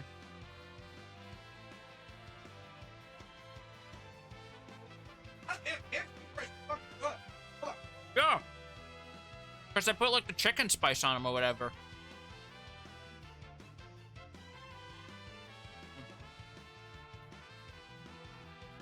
Like they've even gone a little cold and they're still pretty damn good. Yeah, no, that's like... Yeah. I don't even know if I'm coming up with a plan. Like, I sound like the distant guy that like shouts in like every fucking video for minus tech clips. Fucking railing off the distance.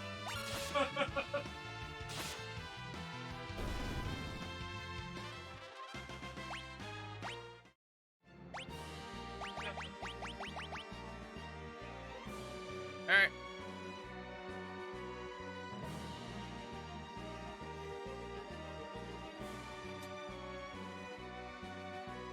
I like how at this point this has stopped becoming streams in regards to actually like let's playing the game or whatever, and it's just started becoming a pretext for a podcast for us to just chill down memory lane. I'm gonna be real. I've actually taken notes on what we would do for a podcast if we do.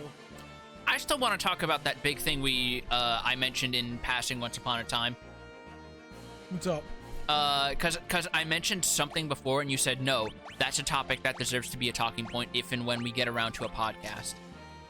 and that's like a informal oral history of Ren and Stimpy and John Crick Belushi being a fucking asshole. Yeah, no, that's gonna happen when we play Death Stranding Director's Cut. Cause wow, how do you keep continuing to be every single horrible thing in a human being? Also, for the record, I'm gonna be on the helm for Death Stranding. Yeah, no, you between the two of us, you would definitely be more inclined to that because I've already played it before, and I want to see the director's cut stuff. And also just you play more like sim type games or whatever, so you would be more conducive to that than I would. We kind of evolved past having it where we take turns playing games, and it just turns into whatever the other wants to play. or walking them through a game that they never played before and making them... Because I'm okay with doing the same thing that Wooly's informally done with his channel, where it's just an excuse to play things that were always outside of his field of view for the longest time and finally getting around to that. Like, that's the whole reason why he started playing a bunch of old fucking boomer shooters and shit. Yeah, no. Him doing the keyboard and controller hybrid was the funniest shit to see. How many people just have the most visceral reaction to. Oh my god, I forgot about that. I'm just like, no, fucking go do it. There's literally controllers that let you do that. I don't care what Dave Oshry says. Do what you want. No, apparently Dave Oshry's no. Was it Pat or Wooly that got Dave Oshry upset? It was Pat. It was Pat. It's because Pat did some weird cryptid bullshit. Like the whole thing with, well, it's Pat. Remember, this is the man who thought that sitting on the toilet with the toilet roll in your lap was normal. I'm gonna be real, I tried that once, and I'm just kind of like, no, I could see why he enjoys that. No, don't give him credit. Don't let him feel validated. And that's not me being mean, because I'm pretty sure Paige would fucking agree with me. Or at least I think she would. Like, in his defense, what the fuck else are your hands gonna do? Wipe. You're proving the point why you should have toilet paper in your lap. No, just do it normally. Just scoop it like ice cream, like God intended. What the fuck? I'm talking about fucking being fully prepared to fucking, you know, well, to be fair, business. Pat has also said in no uncertain terms he is extremely paranoid about shitting himself. Like, he had a moment where he sat on a chocolate bar and thought he shit himself and said in no uncertain... Hold up. Change your fucking red mage. Stop wasting your ABP. I'm going to. Okay. Jesus Christ. That's why I'm in the menu. Okay. I thought you were like a good couple of fights in with No, I just mastered it. Okay. Never mind. But yeah, I was going to say, it's a whole thing Pat talked about where he specifically mentions a moment where he sat down on a chocolate bar, thought he shit himself, and said that he felt like he was ready to cry because that was the point where his life had gotten to. Before he realized, oh wait, no, that's just melted chocolate, thank Christ. Because oh my God, Pat. Because it didn't have, like, the temperature and moisture that wet shit should have.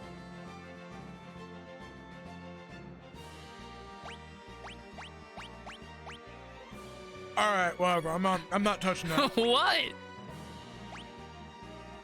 Right, moisture for shit that is.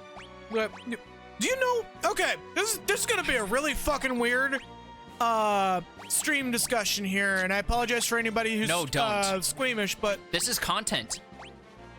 Do you know what comprises shit? Like, genuinely, what comprises an actual like on a you mean like on a scientific level? On a scientific level.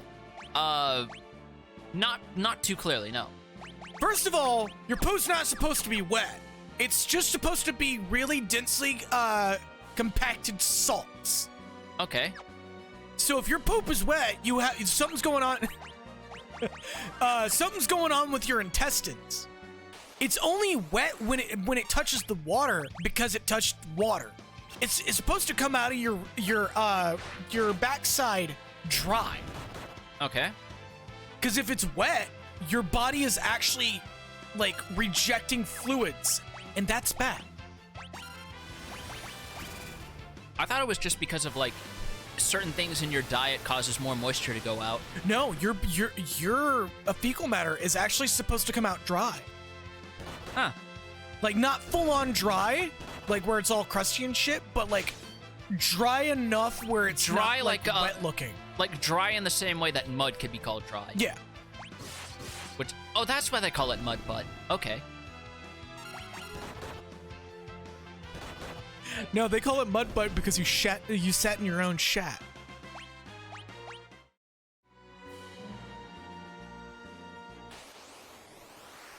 Anyway. He looked back and he looked towards the screen, towards me, towards the screen, towards me. Like he was waiting for me to just go da da da da da. Whee! I kind of was, not gonna lie.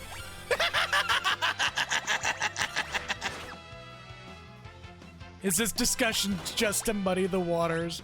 I'm sorry, Pinna, if that grossed you out or anybody else. Just like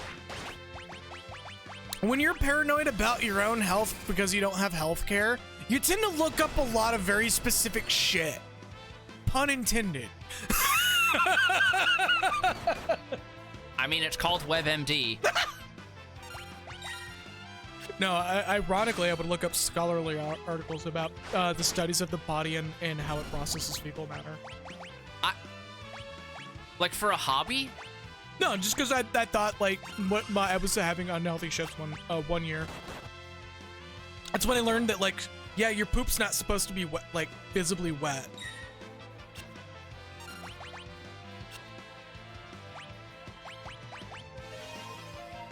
Yeah. Info dump. Ha ha, dump. I'm sorry, Pinna. This is genuinely, like, one of the... We've officially reached... Wait, so if it is dry, that means it can be scooped like ice cream. It's soft serve.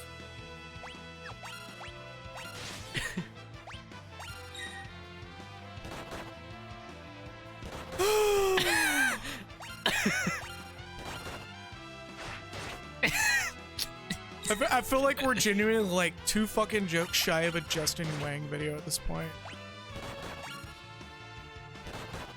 Motherfucker seems to have, like, a bad habit of going around Reddit poop stories. I mean, what other kind of stories are there on Reddit?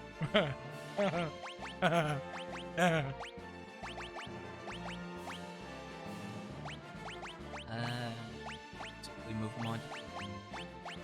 Okay, yeah, he's got Ranger and Mystic Knight, so he's good to go for Rapid Fire Spellblade. Yeah. Everything else is kind of extra for him. What's up, Malcolm? Hey!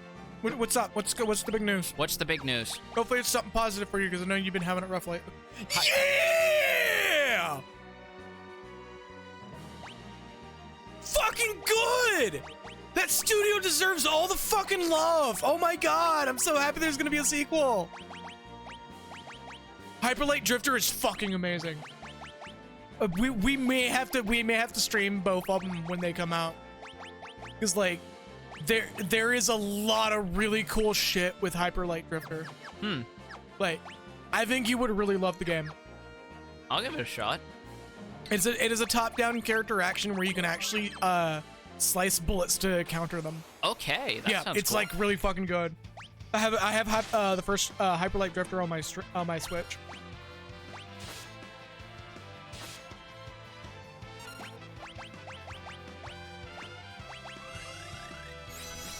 Ooh. Okay, well. I need to officially buy another 8-Bit Pro 2. Or 8-Bit Do or 8-Bit Do Pro 2. I need to say their name correctly, because there was a one of the YouTubers that I watch asked them how it's pronounced correctly, and the fucking shoutouts to the owner of the 8-Bit Do company, where he had the perfect way of dispelling every mispronunciation for that company he would ever have, where he says it's pronounced 8-Bit Do as like Scooby-Doo for the do part. So it's 8-Bit Do. Okay. Yeah. Oddly specific, but I dig it. Again, he did it in a way that like sticks to your brain. So it's pronounced 8-Bit Do, and I need to get another one of their controllers soon. I love my Pro 2. I love it to death. Also, oh my god, a lot of cats using my Pro Plus, and she's loving it too. I forgot how good Monk with Kaiser Knuckles can be in this game, just in terms of pure damage. Maybe not the best job, but it do work. Yeah, less reasoning for Nintendo to get angry lawyers on them more than they probably already have with the SF and SN30 Pros. Have you seen the SN30 Pro? I have not. Oh. Boy, howdy, let me break out my SF30. Okay. I am surprised you didn't ask me to hand you this to play this game. Oh. I love my SF30 Pro. This is my favorite fucking controller. You want to swap to this? I'm not gonna lie. I'm not gonna lie. I'm not gonna lie. Yes, I kind of do, because A, the audacity, and B, considering. Yeah. No, hold on. All right. What? While you're doing that, let me take a bite of my sandwich. Yeah, take a bite.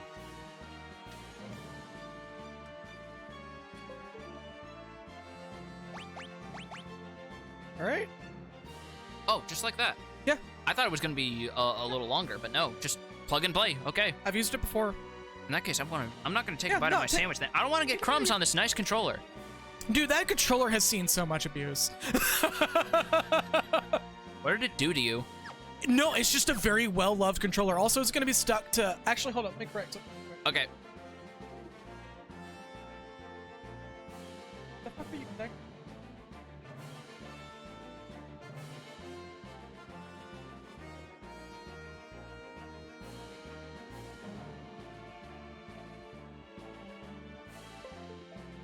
All right, you're good. Uh-oh, hold up.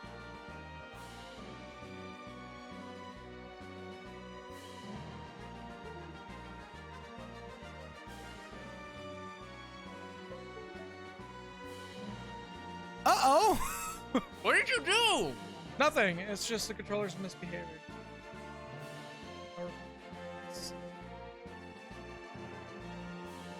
Working before, now it's not. Well, it was showing PC prompts. Yeah, see, it's showing PC prompts now. I know what buttons do what. All right, well, here you go then.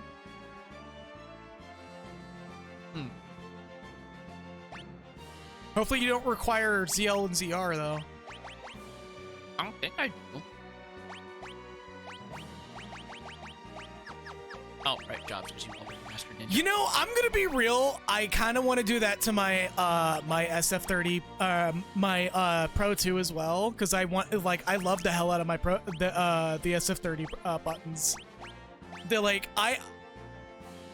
What? I'm looking at your fucking.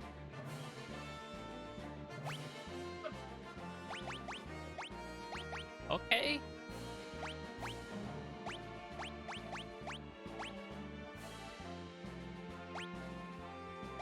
Always notice this at the weirdest times, I swear to God. Dude, I looked over and I saw it on my controller and I was like, what the fuck? And you didn't notice the other times I was sitting here.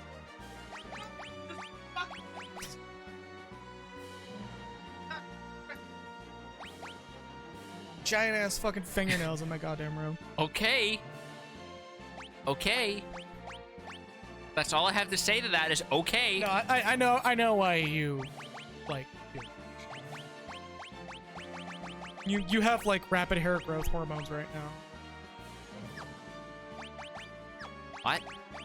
Yeah, your hair grow with your fingernails. You know that? That what? Yeah. Your fingernails actually co-indicate the growth of your hair speed, or your hair's growth speed, because they're the same exact biological material. What? Did you not know this? No. Yeah, that's a thing.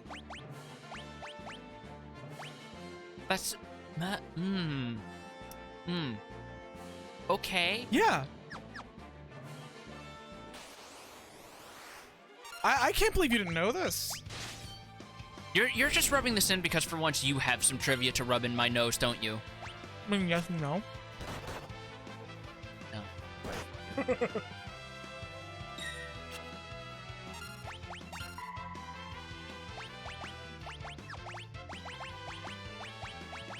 You're also what, mid-20s right now?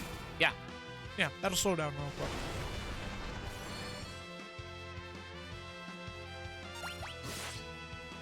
You down. But you also go like whole months without trimming your nails. For a whole month plus. I mean, that's normal, right? No.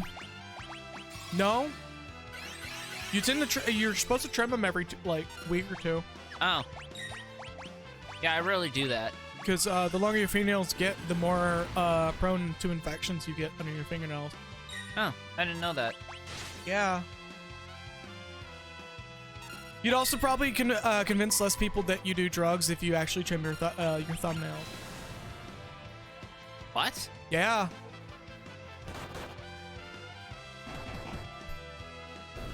I don't want to talk about it on Twitch because I believe it's a bannable offense talking about, you know, how to, little drug tips, but I've had family members that used to do a lot of drugs, and I know way too much. Actually, I'm gonna mute right quick to say it.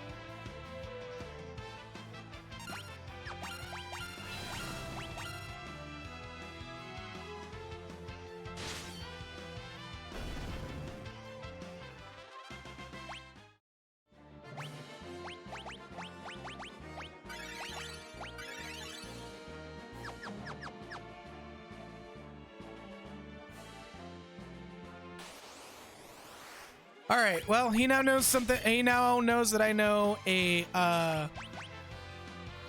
method of doing something that probably has about 1,000 fucking questions for him right now. No, not really. He also knows that like I've had family members that. Yeah, I know that you grew up in some shit. Yeah. Actually, if you want to take a moment, let's do it real quick.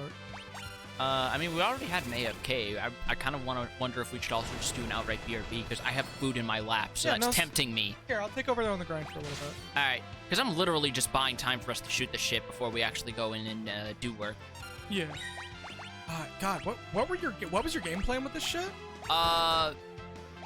With this fight? Yeah. Take out the Chimera first, because it's in the front row, so it'll take full damage. The Gorgemera takes half damage from melee. Yeah. And don't use magic. Bard Song counts as magic.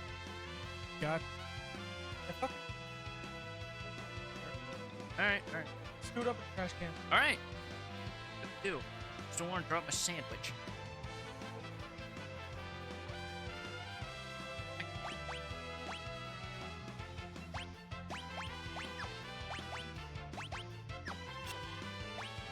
Also, remember to summon Golem every few seconds, because it's a very good physical damage mitigation. Yeah, I'm just trying to remember like the general strats for this like here. in a way that will hopefully mesh with you. Treat Golem the way that you would treat Radiant Aegis in 14. Actually, I probably should do a Golem right now.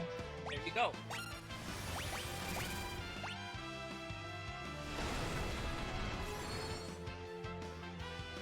But yeah, yes, drugs are bad. Genuinely, I will actually be one of the very few people that will openly like condemn drugs outright.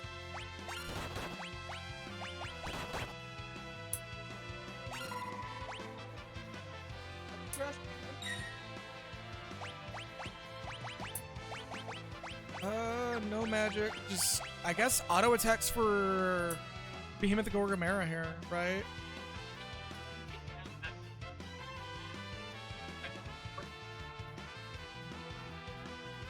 Oh, so I just got to take care of the Behemoth and not the Gorgamera. Fair enough.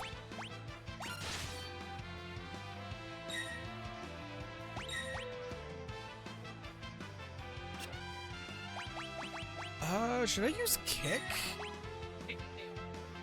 Oh, yeah, fuck that, then. We're just gonna be doing standard autos, then.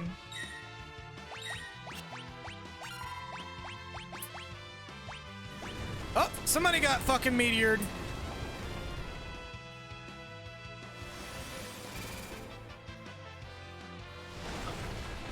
I'm not going to.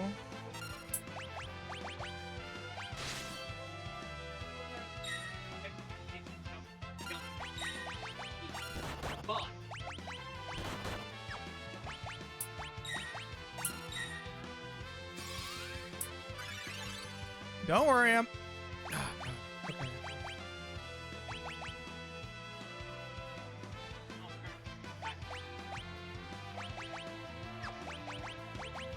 How much does a high potion recover again? 5. Gotcha.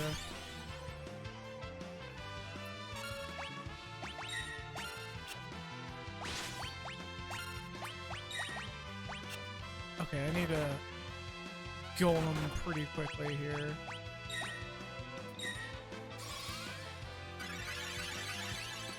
Okay. Alright, I apologize everybody for me not being suddenly talkative here, because I'm like actually having to take a moment to act carefully.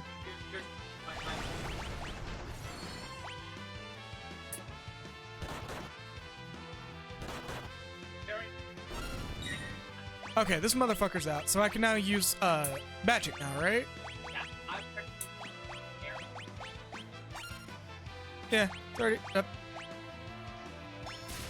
Did a whole lot of nothing!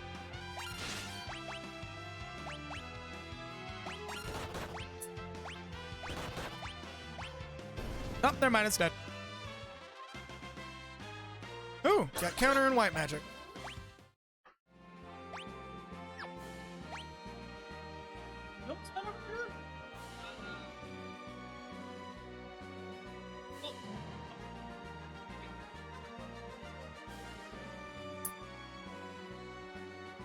All right. Well, how's everybody doing today? And yeah, like I don't think there's any like actual worry about me talking about like weed specifically on Twitch. I don't think they actually give a shit. I mean, to be safe, if it's not legal, don't do it. Also, we had some drop frames at some point. Good to know. Thanks, Comcast. Tell them about the time you went into the school computers and then someone walked in and went, "Who's been drawing dicks?" Yeah, I'm gonna be calling Comcast about these drop frames. If you ever went into the computer lab as a kid, if you had one, and you didn't open MS Paint and immediately just start doodling cocks, can you really say you had a childhood?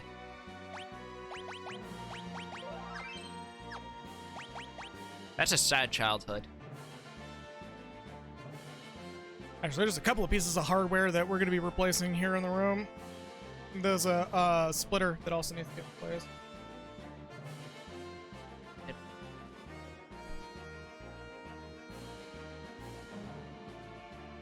At this point, I'm just kind of killing time. I think we're good to if you want give it a shot. Push forward. All right. In that case... Just do one of the super bosses. Fuck it. No, I'm going to do Xdeath first and then do super bosses if we have time. Okay. So... Rapid Fire and... Bellblade level 6. Okay, no. We're at the 2-hour mark, so... We can safely kill it, and if we wanted to, do a very short extra game and call it early if we wanted to. Fuck it, let's do Cookie Clicker on stream. Man, fucking no Cookie Clicker. What do you mean no Cookie Clicker? Just no. That's the... Yeah. No. Really?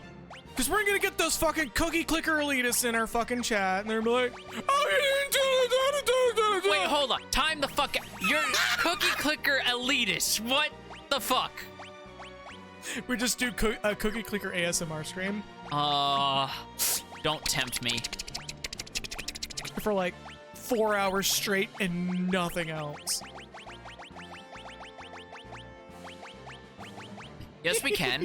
That's part of the fun. Oh, you're doing mime. Wait, did they start with Reed?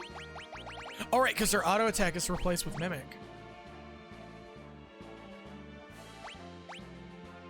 Doesn't even know the sandwich cookie meta.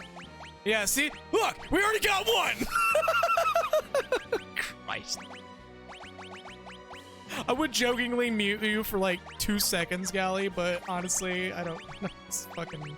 I have to reach all the way over there to grab the mouse, and your drink's still sitting there waiting. Yep. So now you're trapped between a hard and a rock place. Oh, so that's much better. What is? Looking at your fucking thumbnails on my control. Much better. Yeah. No, it's not. Not with that attitude, it's not.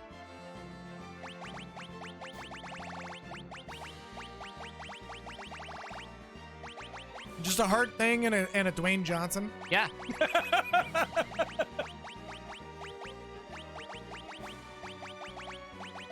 But yeah, no, I might as well address this since it's not the first time on stream that I've actually been fussy about something.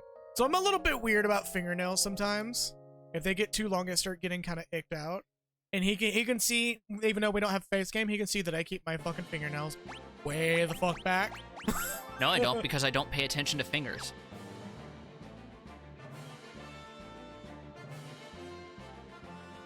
I mean...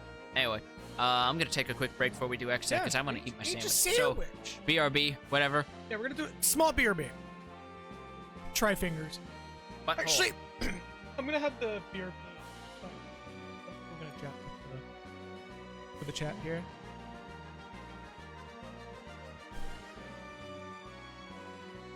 A cookie clicker, are you sure that'd bring in the digits? I mean, I genuinely, if like that made things funny, because if we do actually do cookie clicker, I do want to have a shitpost art piece where it's just Naya turned facing a computer in a dark room, and the entire frame is just like all black, and it's just her, and the screen is the only light, and it's just like just text click click click click click, and then nothing else going on the stream for like 4 hours straight. Oh my god, why did you ascend early? You're supposed to do it at 2337 press speed. We actually find the funds to get an animated outro, and it's just her clicking on the cookie. Suddenly it turns into a muffin, and you hear scare chords of her like eyes going bloodshot before it cuts to black.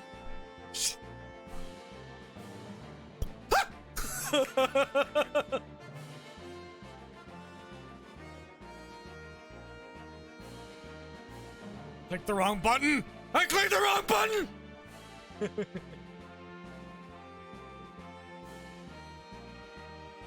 Oh my god, look at how much fucking gil we have.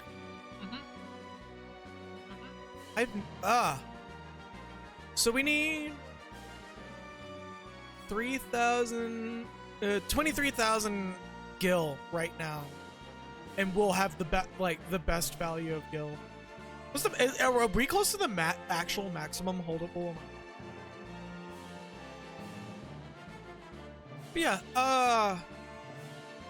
fucking, I don't know. Like, genuinely, I thought about doing a joke cookie clicker stream. If we streamed on April 1st, it would actually have been probably, yeah, it would have been the day where I just played like in silence cookie clicker for at least 2 hours.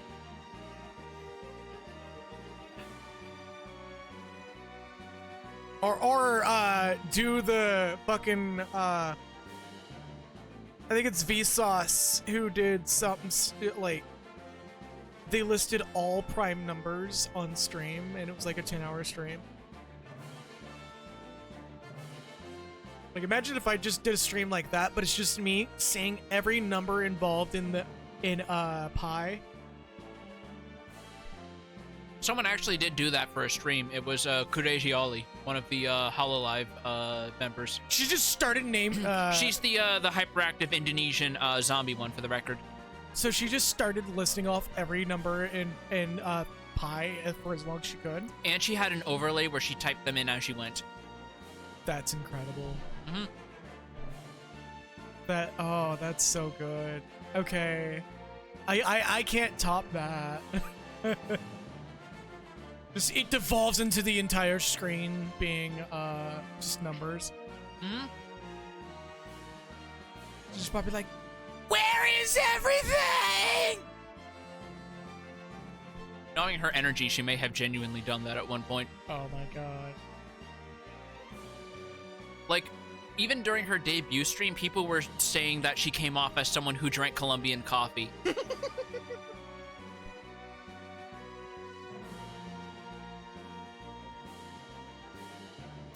So, I don't know. And it doesn't help that she's trilingual too, so she sometimes weaves back and forth between English, Indonesian, and Japanese within the same fucking sentence. Jesus. Yup.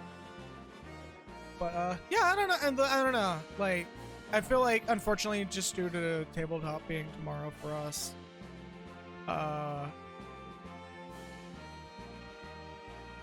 like, I probably would have happily have streamed a completely random funny game, like done a Hatoful Boyfriend stream or something. But unfortunately, our stream days didn't really line out. Also, what's going on with the April Fool's link to the past rando? Like, is it not actually random, or is it something sillier? Because considering the way reality has frayed at the seams so much that onion writers are tearing their hair out, I would appreciate if people kept the jokes on the light side. I have not seen it.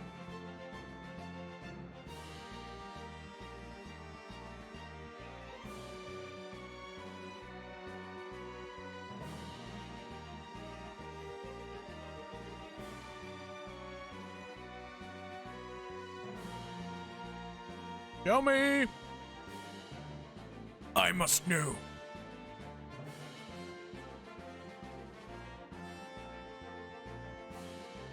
Oh yeah, no, I hope it does soon. Because like this year would have been that year. Unfortunately, it wasn't. It wasn't in the cards for us. Unless tabletop gets canceled, then I'll put up an announcement.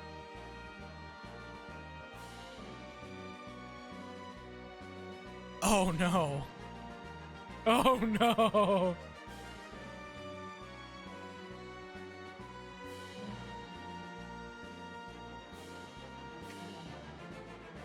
Oh no. Oh, that is. Oh.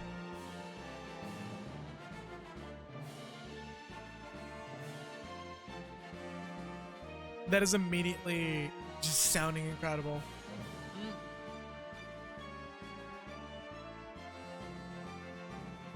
Objectively better optional extras. That's gonna fall. Jumping. Oh. No.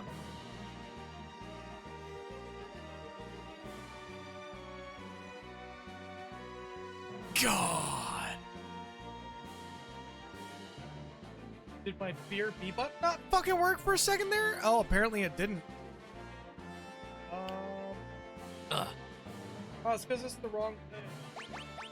I'm a dumbass. I needed to see the time. We've been at this for 8 minutes. Shit. Oh, the AFK? Yeah. Okay. We're actually proceeding forward, right? Yes. Okay. We're going after Tree Man's roots. A random offset of the sprite and shuffle the locations. Oh, man. Alright, yeah, if you want to proceed. I do want to do a randomizer stream sometime. It's not going to be Kingdom Hearts randomizer because that'd be boring as fuck. But it'll probably be like a Legend of Zelda randomizer. Yeah, if you're gonna do a randomizer, it has to be a game that can go by relatively fast, and or just be fun as a randomizer. Like that one Vinny got where he kept getting screwed because he kept getting fucking blue rupees, and it handed him the text "dead end" every time he found one. Oh. Which was especially poignant because towards the end, he was fishing for where the light arrows were so much, he actually had to look up the code for the seed he had to figure out where they were. Oh my god. Yeah, so he had to look up the seed number, make sure it was the right seed, and then figure out which location got the light arrows. That's wild. Okay, we're definitely going to do a Link to the Past randomizer in the future then. Yep. Because that sounds like a very optimal kind of chaos. All right. You're too late. Yeah, gotta get in the mood for it, because like I've said, X-Death is the effort of 2 voices for 1. Yeah. Finally, it is in my grasp.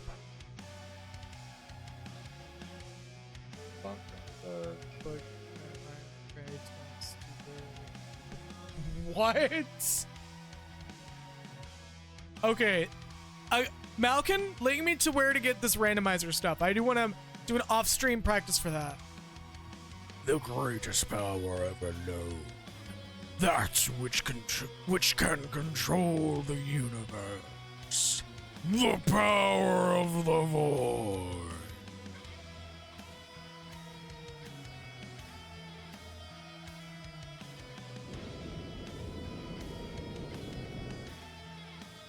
Mazel-tov. Life has many doors, but boy, I will crush all who stand in my way. I think I'll begin with your precious friends. Thank you. To the DM, not to the... Yeah, to the DM. Not the friends getting sucked into the void. We like those, I think. I hope you'll enjoy watching them get sucked into the puckering void. Ah, Christ.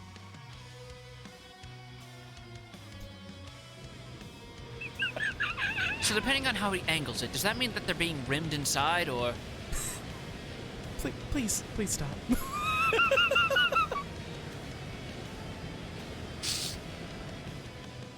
Oh god, it smells like asparagus! Boots make you run back. Excuse me. Oh, I've seen that. That's a very... I believe Vinny is the thank for that one. Oh my god. Because some of the corruptions are more or less, some people discovered that the game can do a little bit more thanks to those. Yeah. God, if it wasn't for the fact that it felt like we'd be stepping on his toes, I kind of want to see if we could do some corruptions at some point. You know, I would at least want to do one, like, tribute. Just for the hell of it. Yeah. You know? Just like a one and done to see what it's like firsthand instead of actually watching them. Anyways. Stop it! Let him go! And now you too will meet your end inside the quivering void. Wait, but aren't we technically already in the void? Wouldn't that be like... Oh my god! Okay, we're doing this then. The wrinkles and shivers of the void. Feel as it grasps its inner sphincter. Seriously, did one of your branches get used to make the pages that were used to write 50 Shades of Grey?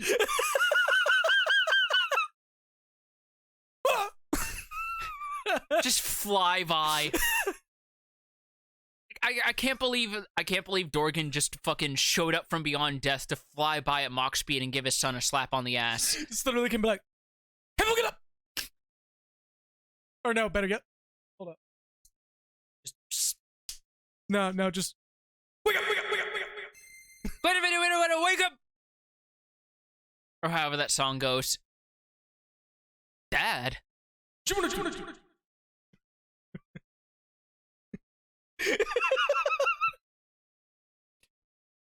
Fucking hell. What you want to put in keys on the table?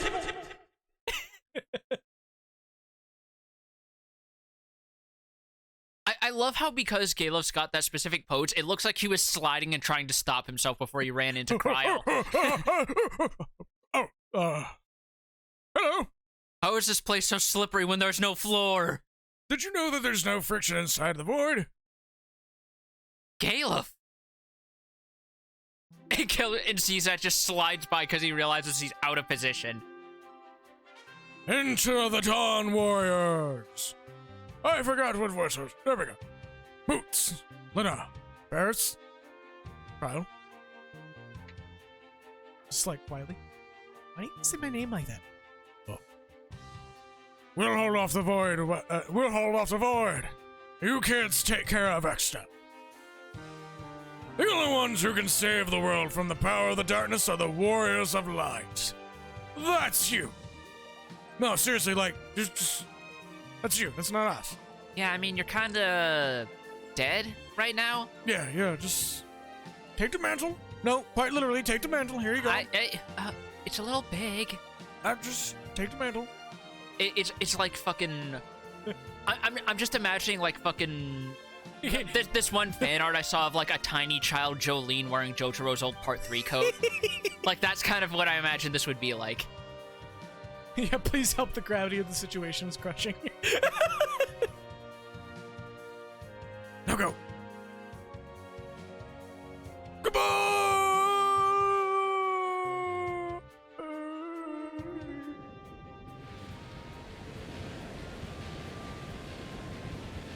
When the friend group only has one furry. No, that's because the rest of them are still in denial. Hold up. Just... Of course. What? Why is the power of the void disappearing? Wait, no, I have a better idea. When they grab the roots, a fucking screen shows up and it just shows that one scene from Mac and Me that fucking Conan O'Brien gets pranked with. The whale chair child off the cliffs. Which has been going on for 20 years, I found out. It's so good. And he even pulled it on a fucking podcast, which got Conan up his ass because he's like, you can't do that. This is an audio medium. Can the audience even see it? You sure recognized it. Which got Conan so deeply, he couldn't help but laugh. Because that means he's seen the dumb fucking clip so many times for 20 years, he knows it by audio cues. And he is slightly ashamed of that. Anyways.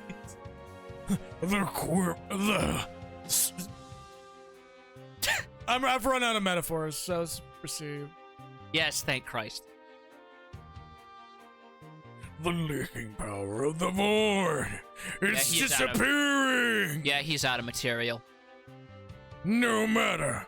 Now take this. Yes. Yes. He was getting a little too into it. No, I know. No, I know. Daddy. Hey, quick question. Does anyone know if tree nuts can ever turn blue when they're fermenting? Just a heads up. Papa. No! This is it! I forgot what I did for that voice, but I think I was Zizat. Eh. Take your chance. Destroy X-Death.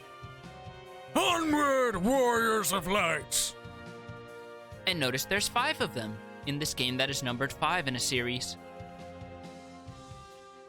Are we just gonna... Run and start! flying kick. X-Death, you better get ready, because here we come! Hey, if I had the chance, I'd get some wind up for a good rider kick in for my opening move. Also, oh, Jesus, that sprite. It's kind of uncomfortable. I think they added that extra bit where it's clearly going off into the background.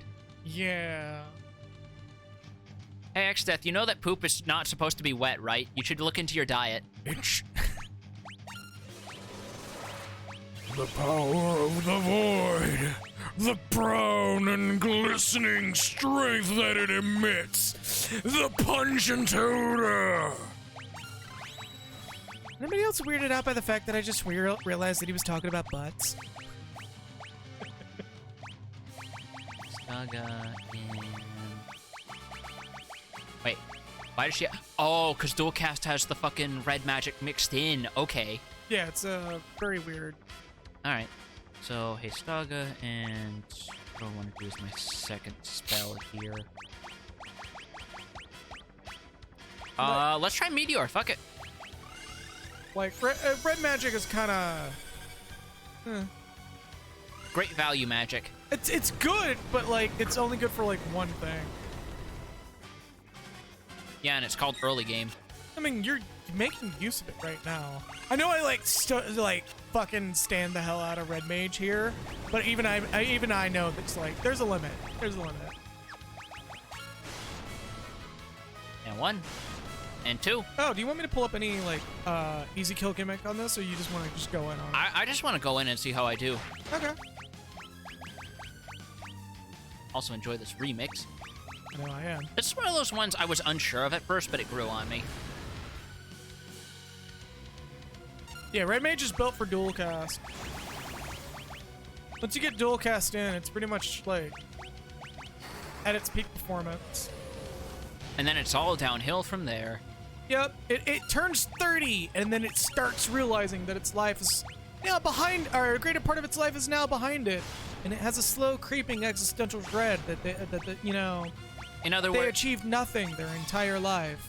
So you're saying that red mage is basically the Logan's Run of mage classes.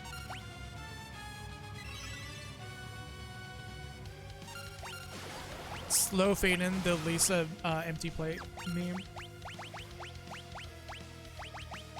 God, the story for that fucking meme is fucking wild. What? The empty plate Lisa meme. What? Have you? Do you not know about that? No. Where it's just Lisa looking at an empty plate, like just completely dumbfounded. Oh, that. Yeah. Yeah, I know. Oh, from The Simpsons. Yeah. Yeah.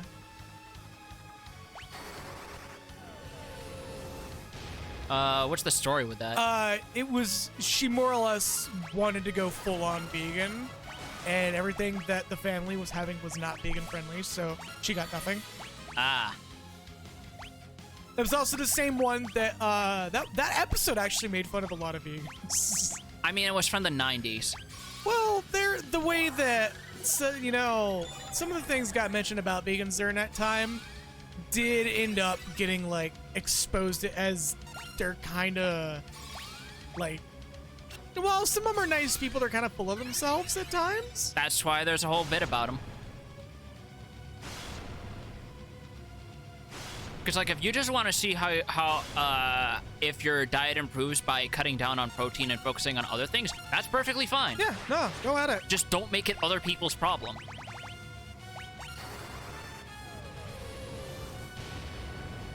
And also, I will say, I am all here for the idea. No, why? The shivering wrinkle of the void, the brown eye of the void. I'm gonna eat my fries, not eat my diet.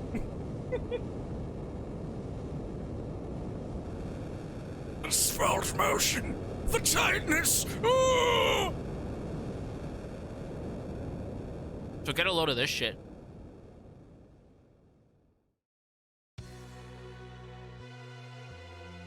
I am your next death.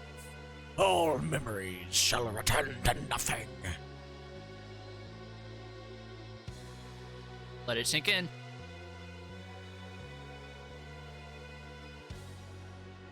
Oh. I mean, I still appreciate it. That's new. Ooh. He's actually coming out of the void now. I was hoping for the fucking Final Fantasy 14 sort of thing to kind of like the split in the screen and then They want to keep it accurate to the original is the thing. It's still pretty good. Like, I'm not even gonna deny that. That's still really fucking good. But I really, really miss the Life Has Many Doors parts, boy. I gotta wonder how expensive that was to animate, honestly. Probably very expensive and probably worth every penny. I would hope so, because apparently it still amazes me that out of every scene in Endwalker, one of the most expensive ones, according to Yoshi P, was just that shot of Estinian jumping out the window if you choose him to have as your heart-to-heart midway through the game. Nice. Like, again, I appreciate everything this game does. Like, this is still fucking sick. Yeah, it is. Like, Look at it this shit. actually looks like he's popping out of a bulging... You're continuing your own joke without realizing it now. No, I tried to keep a straight face while I said it. It looks like he's actually popping out of, like, a full-on dome sphere. Yeah. And it looks really good. It looks incredible. Got that fucking Minecraft void texture going on there too. Yep. I know it's like Minecraft's not the first game to do it, but like it's the most commonly known one. Yeah. Ubiquity. Yeah. So let's mime Zaninage, see how that goes. Oh, we're at 641. We may actually be able to just beat this fucker. Oh! Oh! Shoop. Okay. That's not the one I was thinking of. I was thinking of something else that throws the book at you for...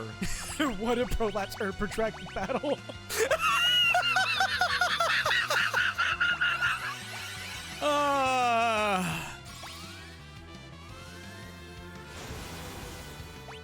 Except, like, in the middle of the fight, he has his phone out and he's already registering voidc.com. Oh, fuck off.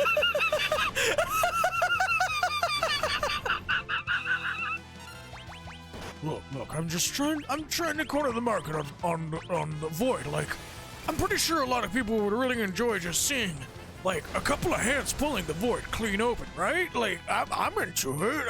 And everyone's just like, no, please stop.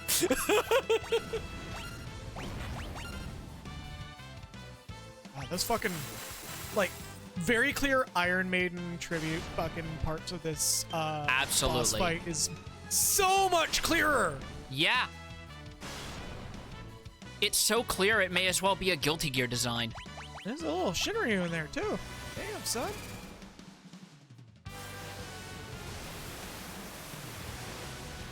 Hard to imagine that they didn't use this for the Dissidia limit break for him.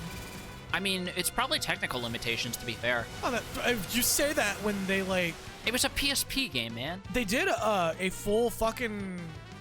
The laws of the universe are in chaos. Oh god, oh god, oh god, oh god. Did you really just hit Mimic? No. Oh. Thank Christ I didn't. Right. Ether. Because that should Fully restore your MP. Yes. Yes, yes, yes. You just need to be topped off. Nah, Kryle and Ferris. Kryle's good. She's only like 300 down. Same with Ferris. Oh, fair enough. God, it's the fact he's specifically targeting the back row every time that's making this so difficult on me. Because otherwise, he'd be doing gangbusters. Oh, right. Oh, no. Oh, no. Okay. Grand Cross. Bartz has the shield. Oh, that's awful. No. And I don't have any... No Panaceos. No remedies. I don't know if they're even in this game because I haven't seen any. There's a thing, but yeah, I don't think you have mix set to him. No, I have it on Ferris, who is also Berserk. Lovely. Hopefully it'll wear off. No. The only cure is death. Oh. The Quivering Void. Fuck it. I mean, on the bright side, they're doing damage, so maybe you can just take advantage of it. Len is my healer, though.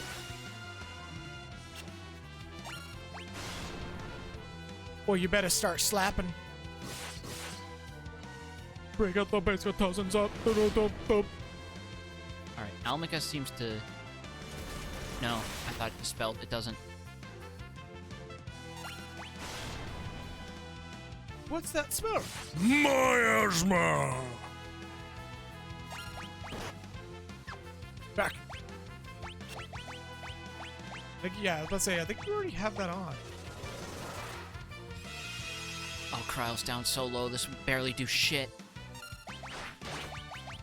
Oh, wait, that was a damage over time thing, wasn't it? What was?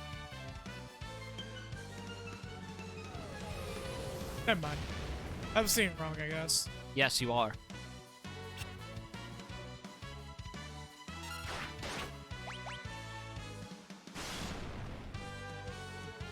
I could have swore Berserk.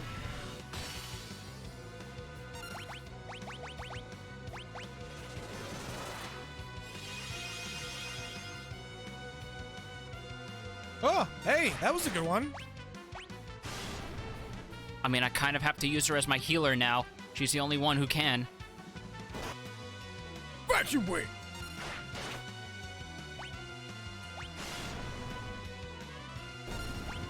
Something died. And Kryle's going under because Summon just got locked off. Oh, no. She's toaded. Lovely. Maiden's Kiss. You got one?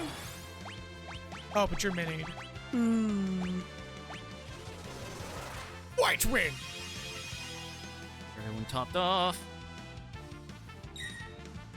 Quivering. Okay. Mallet. There's the mallet.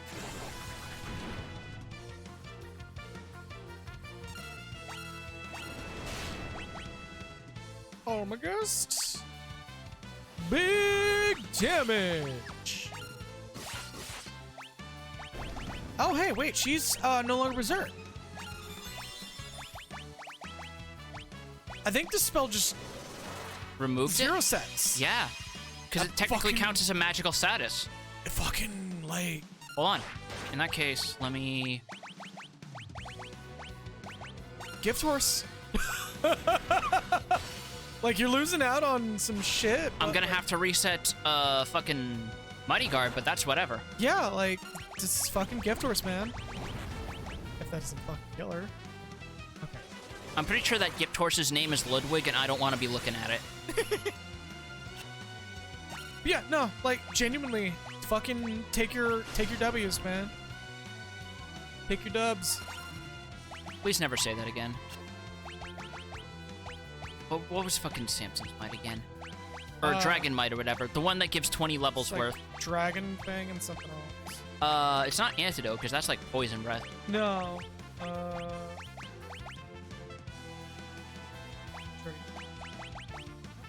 Dragon Fang and Potion, was it? Hold on. Alright.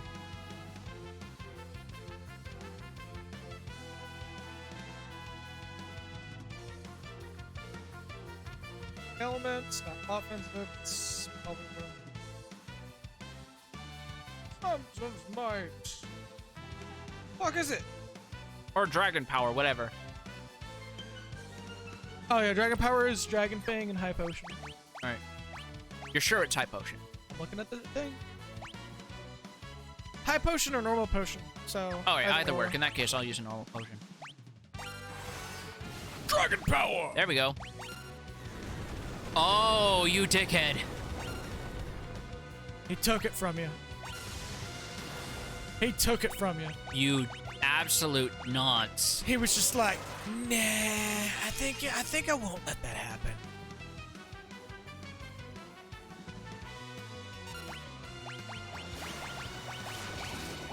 Attack. Ooh, the frame rate lag on that one. Yeah, we're just having a randomly 100 frame drop frames. 100 what? Precisely 100. I don't know when it happened, but really fucking annoying. Yeah, no, that's concerning. Also oddly specific.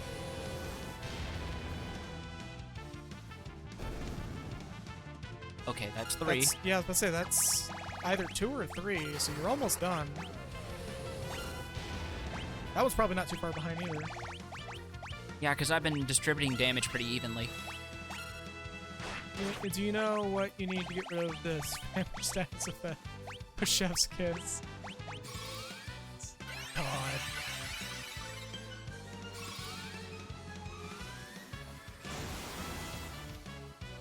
Boing! Is that it? No. Fast parts are still going. Trust me, you'll know. Oh yeah, because he has a moment. Oh, that was surprisingly easy. You know she's trying. I'm sorry.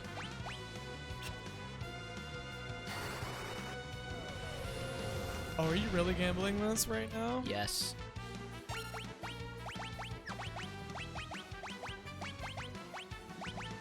Because I can just do that.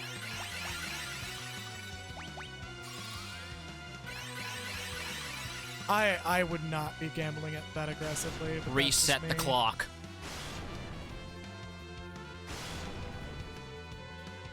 Ha!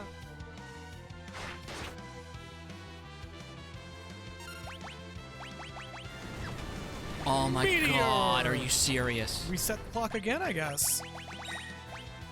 Yeah, that one was even worse, actually. It's like he's actually getting weaker in real time. I believe this bot's actually susceptible to ult as well. Ironically. Well, somewhat ironically, anyway. Because the void's supposed to be eternal, etc., etc. Yeah. Is it not gonna call it here? No effect. So there's not to attack, which means The death animation was delayed at all. Oh, I'm being sucked back in. It's puckering and squeezing. Oh, I'm being pooped out. It's all been a butt joke all along.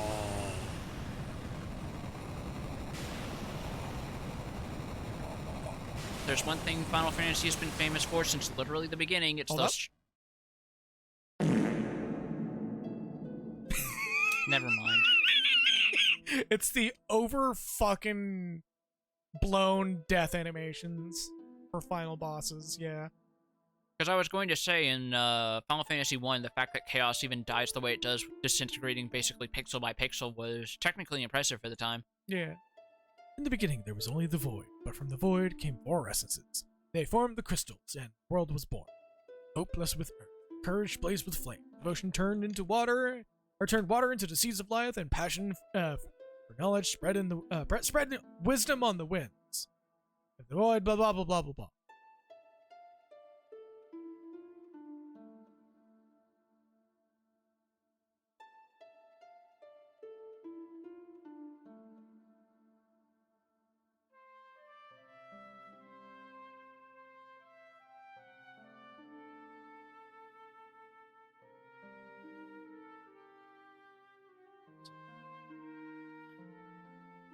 Mostly I just wanted to check the time because I was like, it can't have been 3 hours, can it? No, it's been about 3 hours. It's almost 7 o'clock. We can safely end the stream here. Yeah, like after credits. Yeah. I believe it auto advances, so I'm not going to try and voice anything. Oh, wait, no, it's not auto advancing. I thought it did. Then read! The void is still here. But why? We beat X-Death. It's because the crystals are all gone. Will the world be engulfed by the void? Off in the distance.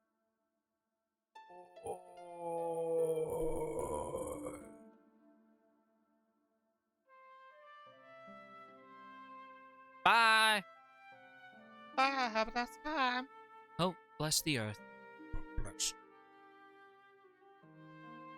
So are they technically being propelled forward or upward? It's hard to tell. Yes. You know what? That's fair. This isn't exactly lending to itself as a lateral space, is it? Courage. So fun. Actually, could we technically say this is a liminal space? Because technically everything is a liminal space, I guess. God, I've been linking a lot of liminal space tweets lately, haven't I? Mostly because I've been picking really good ones. Well, no, I just mean the fact that people are not understanding what a liminal space even is my joke. Oh, yeah. Devotion, breathe life into the waters.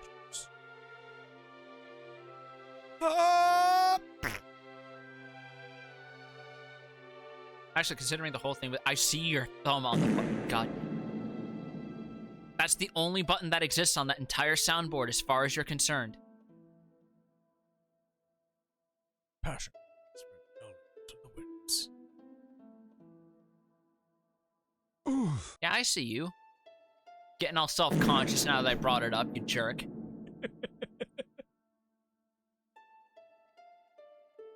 Gotta convince yourself it's worth doing over and over again, like buying your fancy water. Yeah, it's the fuck you, it's the best button. It's the only button that exists, I guess. Yeah.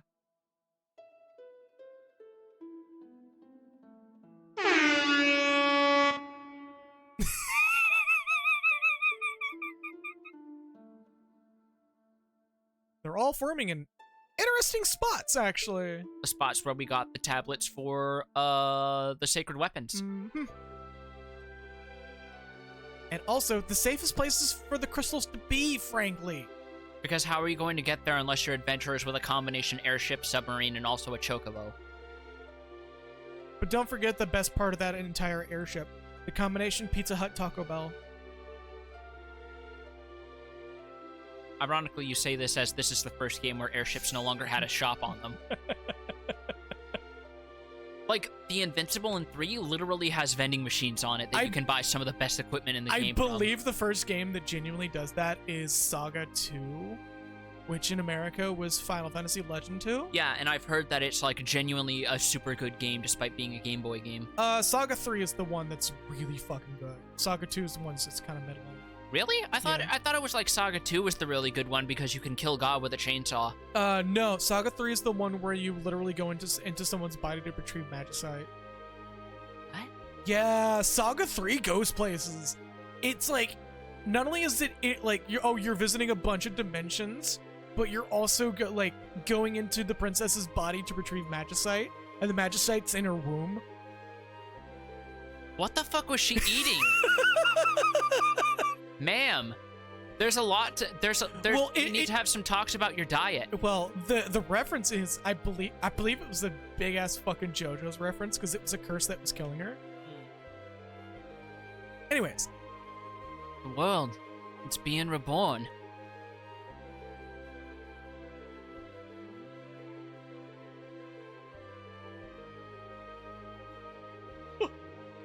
and the crystals. Deb, how the fuck did you get here? I've been here. Yeah, but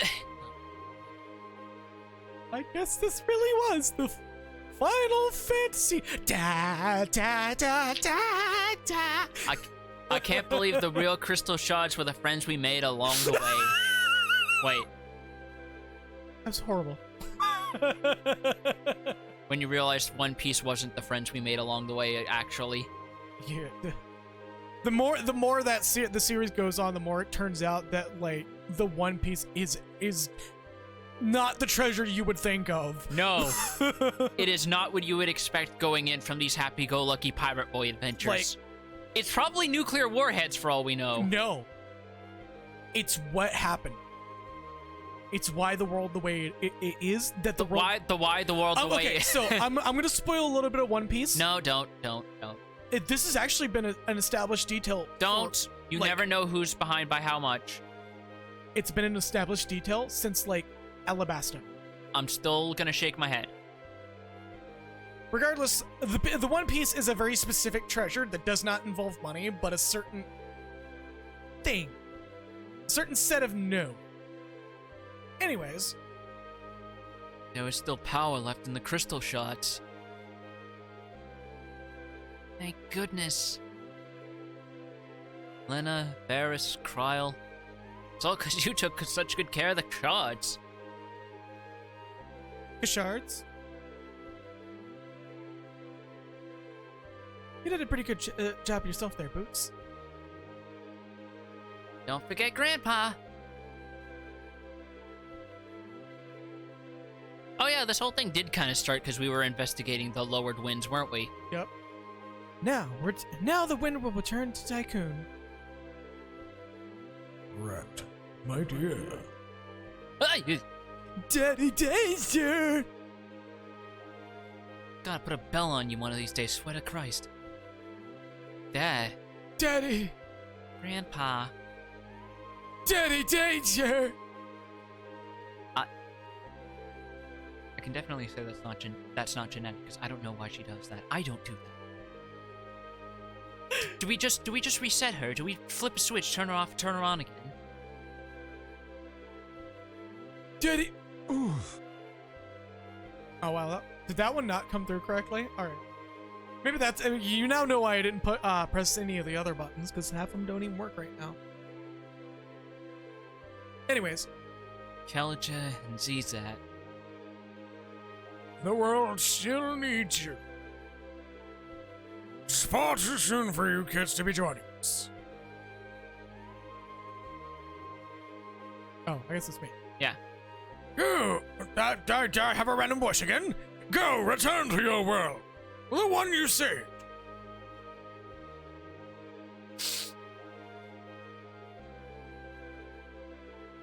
Old men out.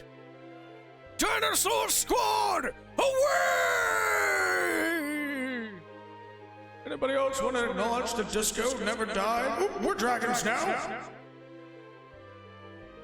And then they went off to the afterlife where they did what most people their age do. Hey, sit around. It's gonna hang out with Obi-Wan Kenobi. I was going to say sit around listening to Dean Martin and playing cribbage, but that works too. At least we're not choosing to listen to Leonard Skinner.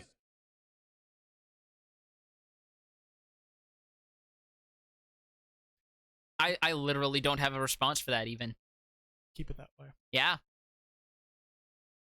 As the world should treat it. Oh, boy, that's a lot of particle effects. And there's our wind crystal. Da, da, da, da. Even though that particular branding of theme didn't come until Final Fantasy VII. I'm also surprised we've gone this long, and I think we've only made one never-ending story joke. Because that's basically this plot in a nutshell. Yeah, you know, it kind of is, isn't it? Specifically the movie version, more so, I think. I forgot there was a book for that. Yeah, the movie was only the first half. Dear Sid and Mid, how are you? It's me, Kryl. Somehow we made it back alive. Making my hand all wet from the condensation. Hold up. I'm gonna be doing a lot of narration, so you could do that. Oh, well, that's not coming over the mic, so fuck it. Yeah. I was gonna make, like, pen writing noises. Just have a scene like that one bit in Turning Red everyone's memeing where it's Kryl leaning over her notebook as she's drawing like a doodle, an unflattering doodle of X death. And she's just got the shit-eating grin on her face. Just, it's not even like whole X-Death, it's like X-Death, and then instead of the normal head, it's just the butt. Or no. It's just his bassinet on a butt with little tiny legs. It's like you put his helmet on a Mr. Saturn. The final battle feels like it was just a bad dream.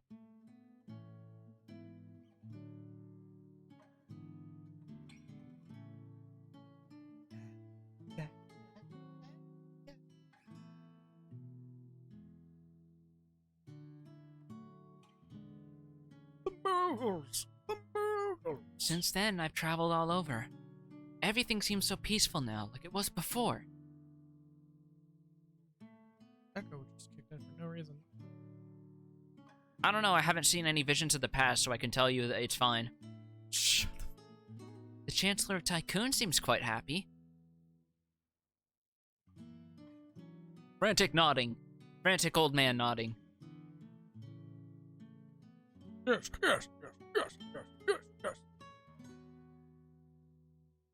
However, Ferris seems worried about our pirate crew.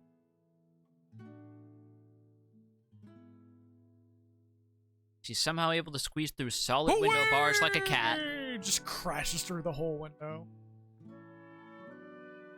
Everyone in Baal is worried since they have no heir to the throne. She hits the ground. It does the Dark Souls you died.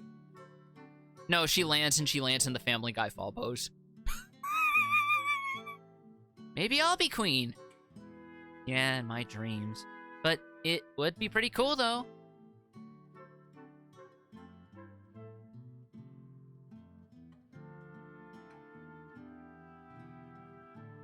Boots went back to his hometown. He's not giving up traveling, but he said he wanted to spend time near his parents before he set out again.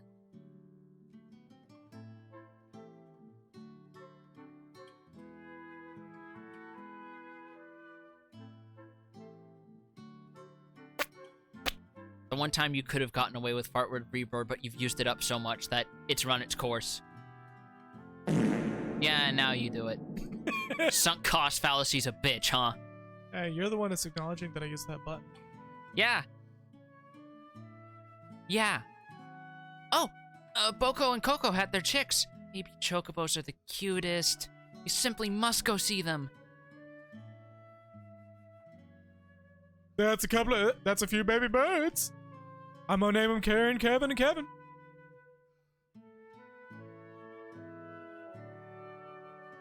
It's been a year since then. Lena and Ferris are busy running Tycoon, and Boots is off on another of his journeys. I think I'll go to that place, to where Grandpa's resting.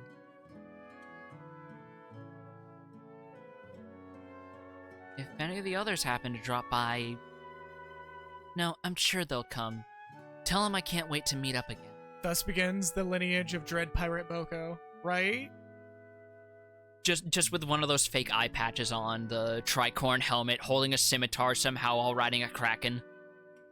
And not only that, but like a parrot just chilling out. And everyone's just like, wait, why does the bird have a bird? I was gonna say! Kryl, you did an outstanding job. You all did.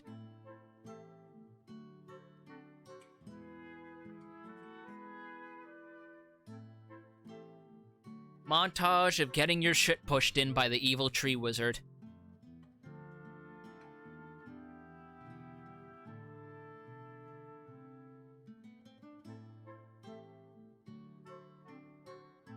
Montage of beating the piss out of an aging furry and it being entirely your fault.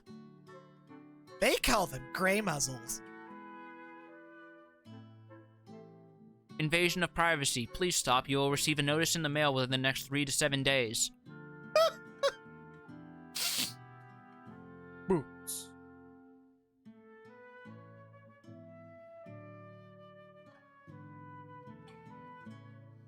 I'm gonna laugh if every single one of the flashbacks is her eating shit. That's 2 for 2 so far on her getting poisoned. Yet again furthering that Japanese meme that no, Lena has a fucking poison fetish. Where's number 3?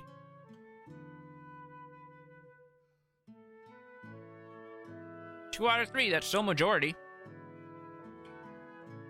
Lena. Daddy danger! She huffs deeply from Miyazaki's poison swamp. Miyazaki branded poison swamp. Lena is the kind of person who would just eat a rainbow trout whole. I believe rainbow trout are poisonous, right? No, I don't think so. Really? Not that I'm aware of. I didn't want to go with blowfish because that's too obvious, and also that's lethal poison. Oh yeah, Ferris.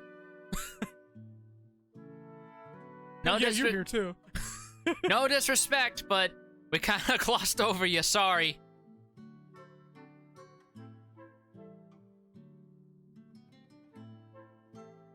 She's getting more screen time than her grandpa. I mean, if only by merit of the fact he's stone dead.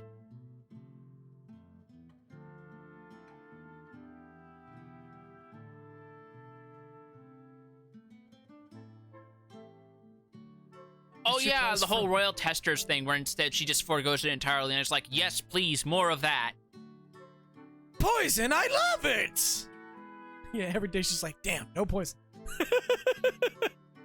And then someone passes her a plate of potato salad, and she's like, nah, not good enough. Different kind of poison, please. I'm still kind of impressed they went the extra mile of doing pseudo mode 7 in these. It's because the Game Boy Advance version did as well, probably.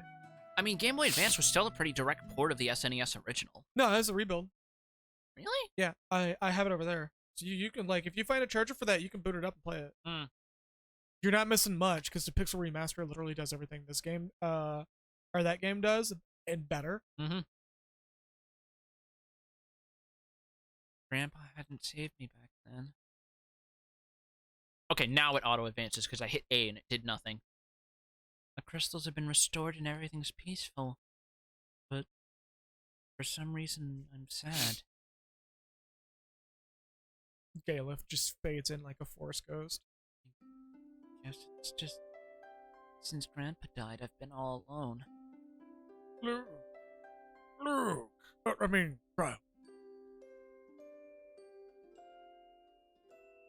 I'm gonna go form the Baldesian Academy! And there's your Galef montage. Hey! I'm not gonna lie, when I actually saw this for the first time on my own time, I actually got a bit misty-eyed, and hearing this remix didn't help matters at all. Yeah.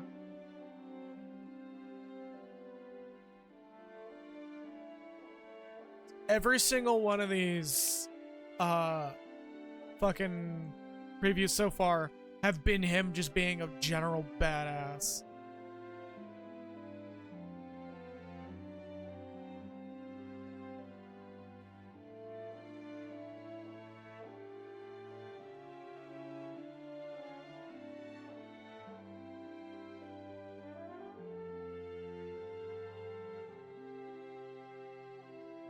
See, Grandpa.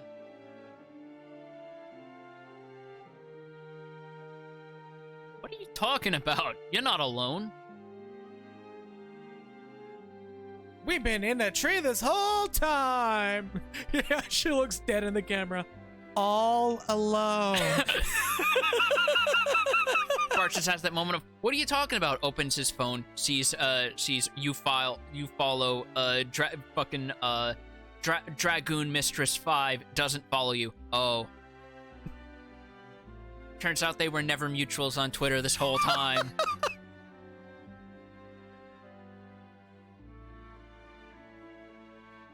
Wait, who's this red cat boy you following? Is he like a cosplayer? Long story.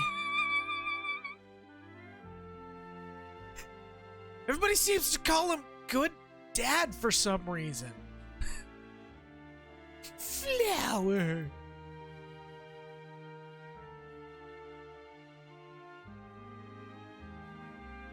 Oh my god. They all meet up at a fortress with the Petrie SD. God.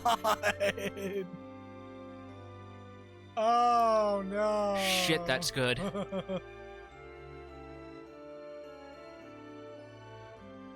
I'm not gonna lie, after that whole thing, I'm surprised they're not going like, you know, maybe Smokey the Bear can shut the fuck up for about 5 minutes. Maybe we should start at least one forest fire. Just to be safe.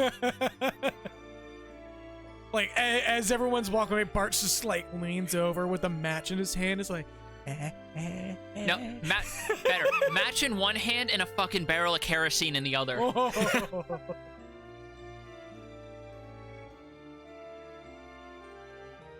They said only you can prevent forest fires. They didn't say never start them. It's not my fault if it happens by chemical.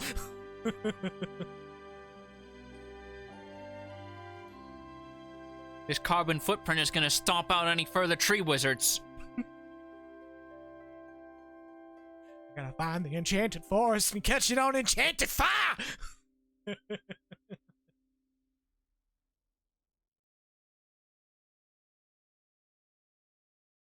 Oh, Smokey the Bear tells me I can prevent forest fires, but he didn't say anything about enchanted fires.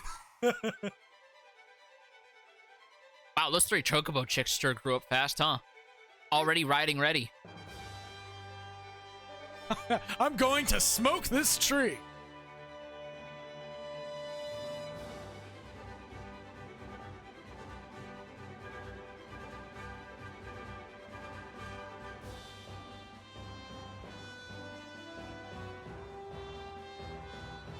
Mode 7. Asterisk. And there's the credits. Yeah, there we go. Yeah, the sea forces you to grow quickly. When Yoshinori Kitase said that he would keep things in mind when people didn't like the Final Fantasy 5 and 6 iOS ports, boy howdy did he keep it in mind, huh? Oh yeah. Because, like, this version does a lot well. It goes out of its way to just slap the shit out of the problems. All of the Pixel remasters, in my opinion, have gone out of their way to be essentially the definitive versions, and that's why my only complaint is that they're currently locked to Steam and smart devices. Yeah, well, the Pixel remasters are going to be ported to, like, other platforms. I would assume so. It's just a matter of when, because honestly, I wouldn't be if they just explained the reason why is like, yeah, we just need to rejigger some things so that they work properly on different console architecture SKUs. I would buy that. It's already been confirmed to happen on Switch. Like they confirmed it like during the last Nintendo Direct. Really? Yeah. They called them the Pixel Revivals. Yeah. So it's definitely happening. But yeah. I hope it does happen then, and I hope it happens soon, especially considering Final Fantasy VI Pixel Remaster has finally come out, and it's fucking incredible. I think because that one goes above and beyond to be the definitive FF6 version. I think that's it for Pixel Remasters as well, and then they're gonna move on to the they only did 1 through 6. HD 3Ds. HD 2D, yeah. They already did Triangle Strategy, and they're moving on, which means they can move on the rest of their production to work on Live Alive HD 2D, which I'm still super fucking excited for. I know, I am too.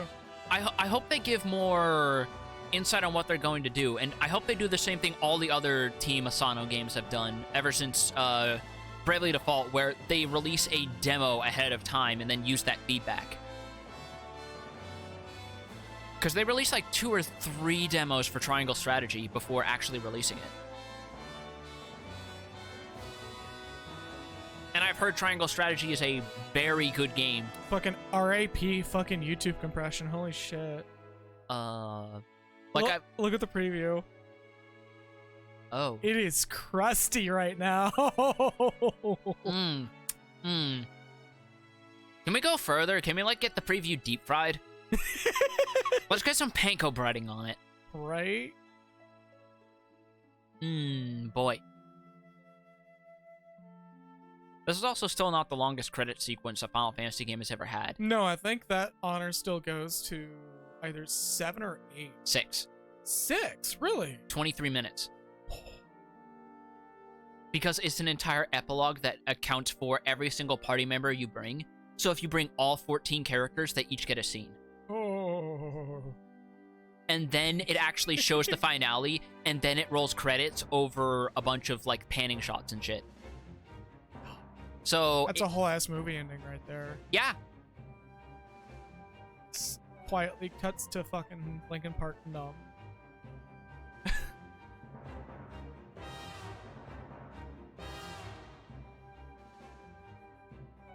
Speaking of HD2D, I hope we get more news on Dragon Quest III HD2D. Yeah, I'm kind of because they showed that too. first, and yet we get Live Alive HD2D out of nowhere. Well, I think that might have been worked on beforehand. Because I know the way that they said it, according to translations of Famitsu reviews, is they assembled a list of older IPs, mostly from the NES and SNES era, and assembled them in order of like which ones they would prefer to do, and had them like picked out from using that as a frame of reference, and Live Alive was like at the top of the list people wanted to do, which I can believe, because Octopath Traveler was basically Saga, bits of Live Alive, and a little bit of SNES Final Fantasy all thrown in a blender and set the puree. Yeah. I'm still not too fond that for Octopath to actually beat the game. I think you have to get like either at level cap or close. I think you have to be at minimum level like 70 or 80 to beat the true final boss. Although that said, it's treated more as an extended side quest because all you really get is an accessory that turns off encounters. Yeah. You actually get credits rolling from beating the fourth and final story boss of whoever your chosen perspective character is. Yeah. And that is essentially considered the ending. I mean, all their little dialogue lines converge on a single target character, though, I believe. For their storylines. There's... What? Doesn't all their storylines have a certain detail converge on the same like final entity? Oh, yeah, like there's little things implied that do converge on the final boss, but keyword is implied. They never bring it up explicitly. It's just like where it's like certain artifacts, like cult shit, people who might have been influenced by it, etc., etc. But they never actually do anything beyond like maybe some optional tavern dialogues that are very easily missed to actually tie it together, which is one of my biggest complaints. Maybe if we get an Octopath 2. Maybe, I would hope so. Which would probably be another Alliance Alive game. Because, I still also wonder if they're going to do... If it's just going to be a straight-up shot-for-shot remake, so to say, or if they're going to add extra stuff that they couldn't fit in the original release. Because Tokita, the original director, is on as a major creative supervisor. For Octopath? Live Alive HD2D. Oh. Because he was the one who originally directed it, which... And he was also made to direct Chrono Trigger as well, which he wasn't too happy for, because he thought that CT was going to be directly competing with Live Alive, which might not have been unprecedented, because despite the fact it's received very well and seen as a cult classic, Live Alive sold very poorly in Japan. I wonder if we're also going to get Rudras in HD 2D. That or Bahamut Lagoon. Oh god, hopefully both. But they're probably going to wait until Triangle Strategy, whether or not that gets received well. Because I recall Bahamut Lagoon, like, going places story-wise. I remember it was also used as partially as the basis for FF10. For Bahamut Lagoon? Bahamut Lagoon was used partially as the basis for FF10, yeah. There's a lot of stuff in there that references it. Interesting. Like, I believe the name of the airship is taken from it in some respect. I mean, that'd be kind of neat if it was. Tabletop. What? I don't know. But yeah, like, there's some weird stuff that, as much as you mostly, genuinely, and not seriously give him shit, Nomura, or whoever is helping him as creative director, does both for some very interesting places with designs and so forth. Like, Edea in Final Fantasy VIII, apparently her thing was that she was based off of a unused concept design for a human disguise for Genova, and the actual design was meant to be Nomura attempting to emulate aspects of Amano's design sense while incorporating it into his own. And that's why Edea has, like, the headdress that she does. Honestly, I only give... Woo, there we go. Yeah, My microphone was getting a little quiet. We also have to speak over a fucking crescendo. Well, this mixer's heavy. Sometimes it'll, like, turn me down involuntarily for no reason.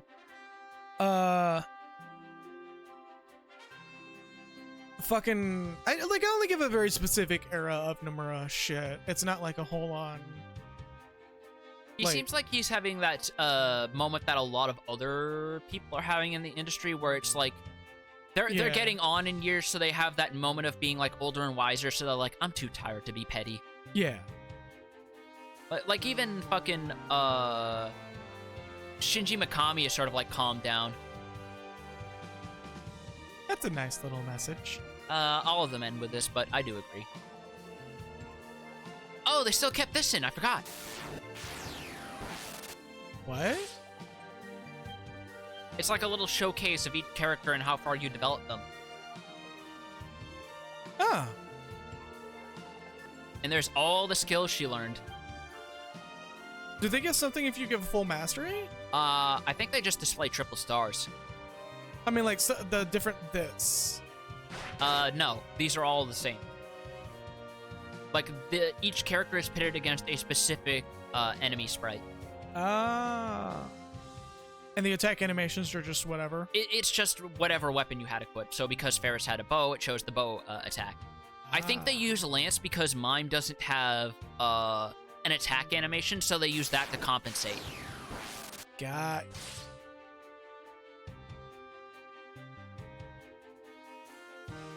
It might also be a nod to the fact that the Mime class came to be because it was inspired by a bug in FF4 if you gave Kain a certain piece of equipment. So that might be a slight nod to that. Maybe? Because Lance is a Dragoon ability. Yeah.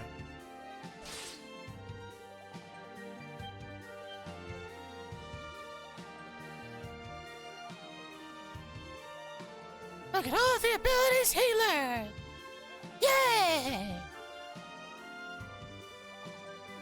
35 out of 74. That ain't bad. That's a passing grade, right? Yeah, it's good enough.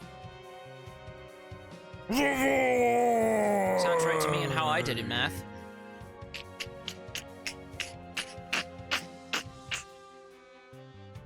Why are you stuffing your hand in a thermos of spaghetti? Why are you spilling the spaghetti out of your pocket? The end. Remember when this end screen in the Super Nintendo version was literally just a quill going thin? Remember back in the days when the end meant that you couldn't hit anything and it was stuck there till you turned the console off? Or hit restart? Yep. Hey, look. Save completion data. Should I?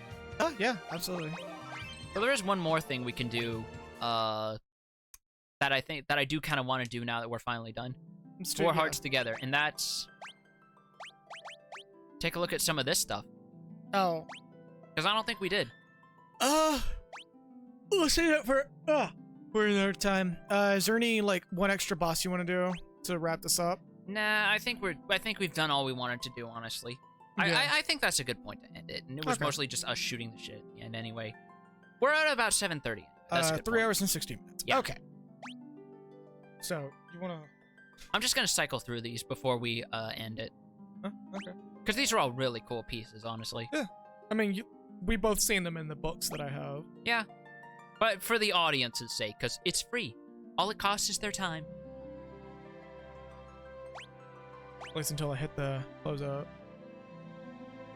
Because the moment I hit the closeout button, this is all going to poof away. Hit it whenever. Well, I'm going to let Do it, coward. I'm going to let this run through. Let you run this through.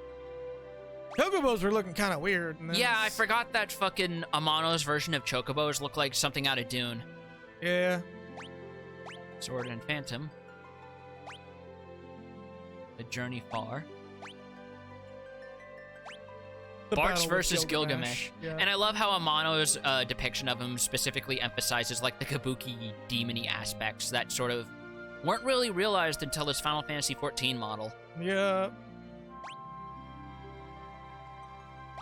Gakro. Bartz, Ferris, and Lena. Tycoon Sisters and Friends. This particular era of Amano is during the Vampire Hunter D art pieces as well. If you couldn't tell from the specific use of like blacks and grays, mm-hmm. where it almost looks like he could have made this in charcoal and no one would be able to tell otherwise.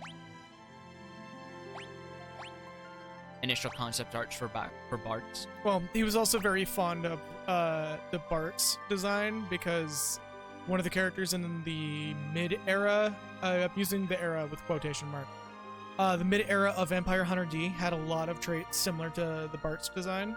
He generally seems to have a fondness for characters with light hair and capes.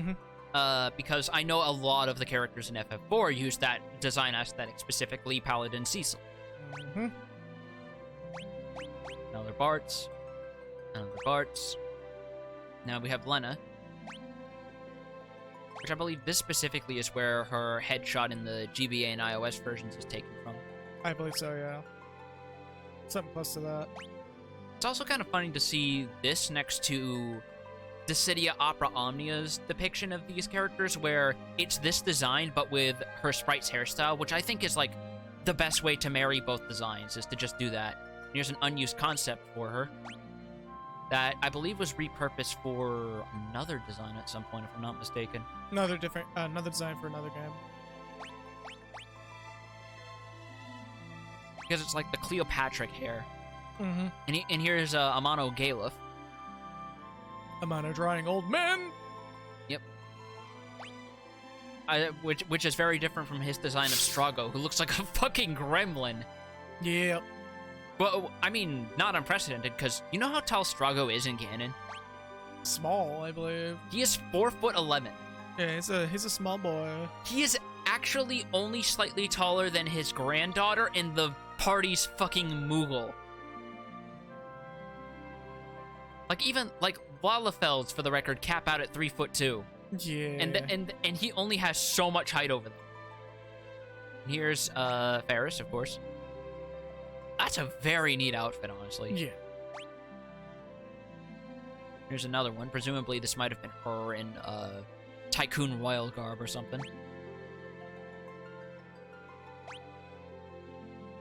I believe there were, I mentioned this before, but I'll say it again. There were unused concepts of her as like a gambler-type character, and that was reused for Setzer, who, contrary to popular belief, he was actually designed by Nomura first and had his concept art supplied by Amano after the fact. Nomura designed both Setzer and Shadow. And here's Amano Kryl. And then here's King Tycoon. Dorgan. Kelter. Zizat. And here's this game's version of Sid. Look at that Aaron Hansen chin. Right. Like, look at that chin. I got chins. Look at that chin, but no actual chin. Shit again. Here he is looking a bit more normal. And here's Mid. A weird-ass fucking Amano-ass creatures go behind him. Yeah, just some weird fucking spotted slug. Mid wearing his fucking gunners. Oh, that's what people mean by live slug reaction. That's where this came from.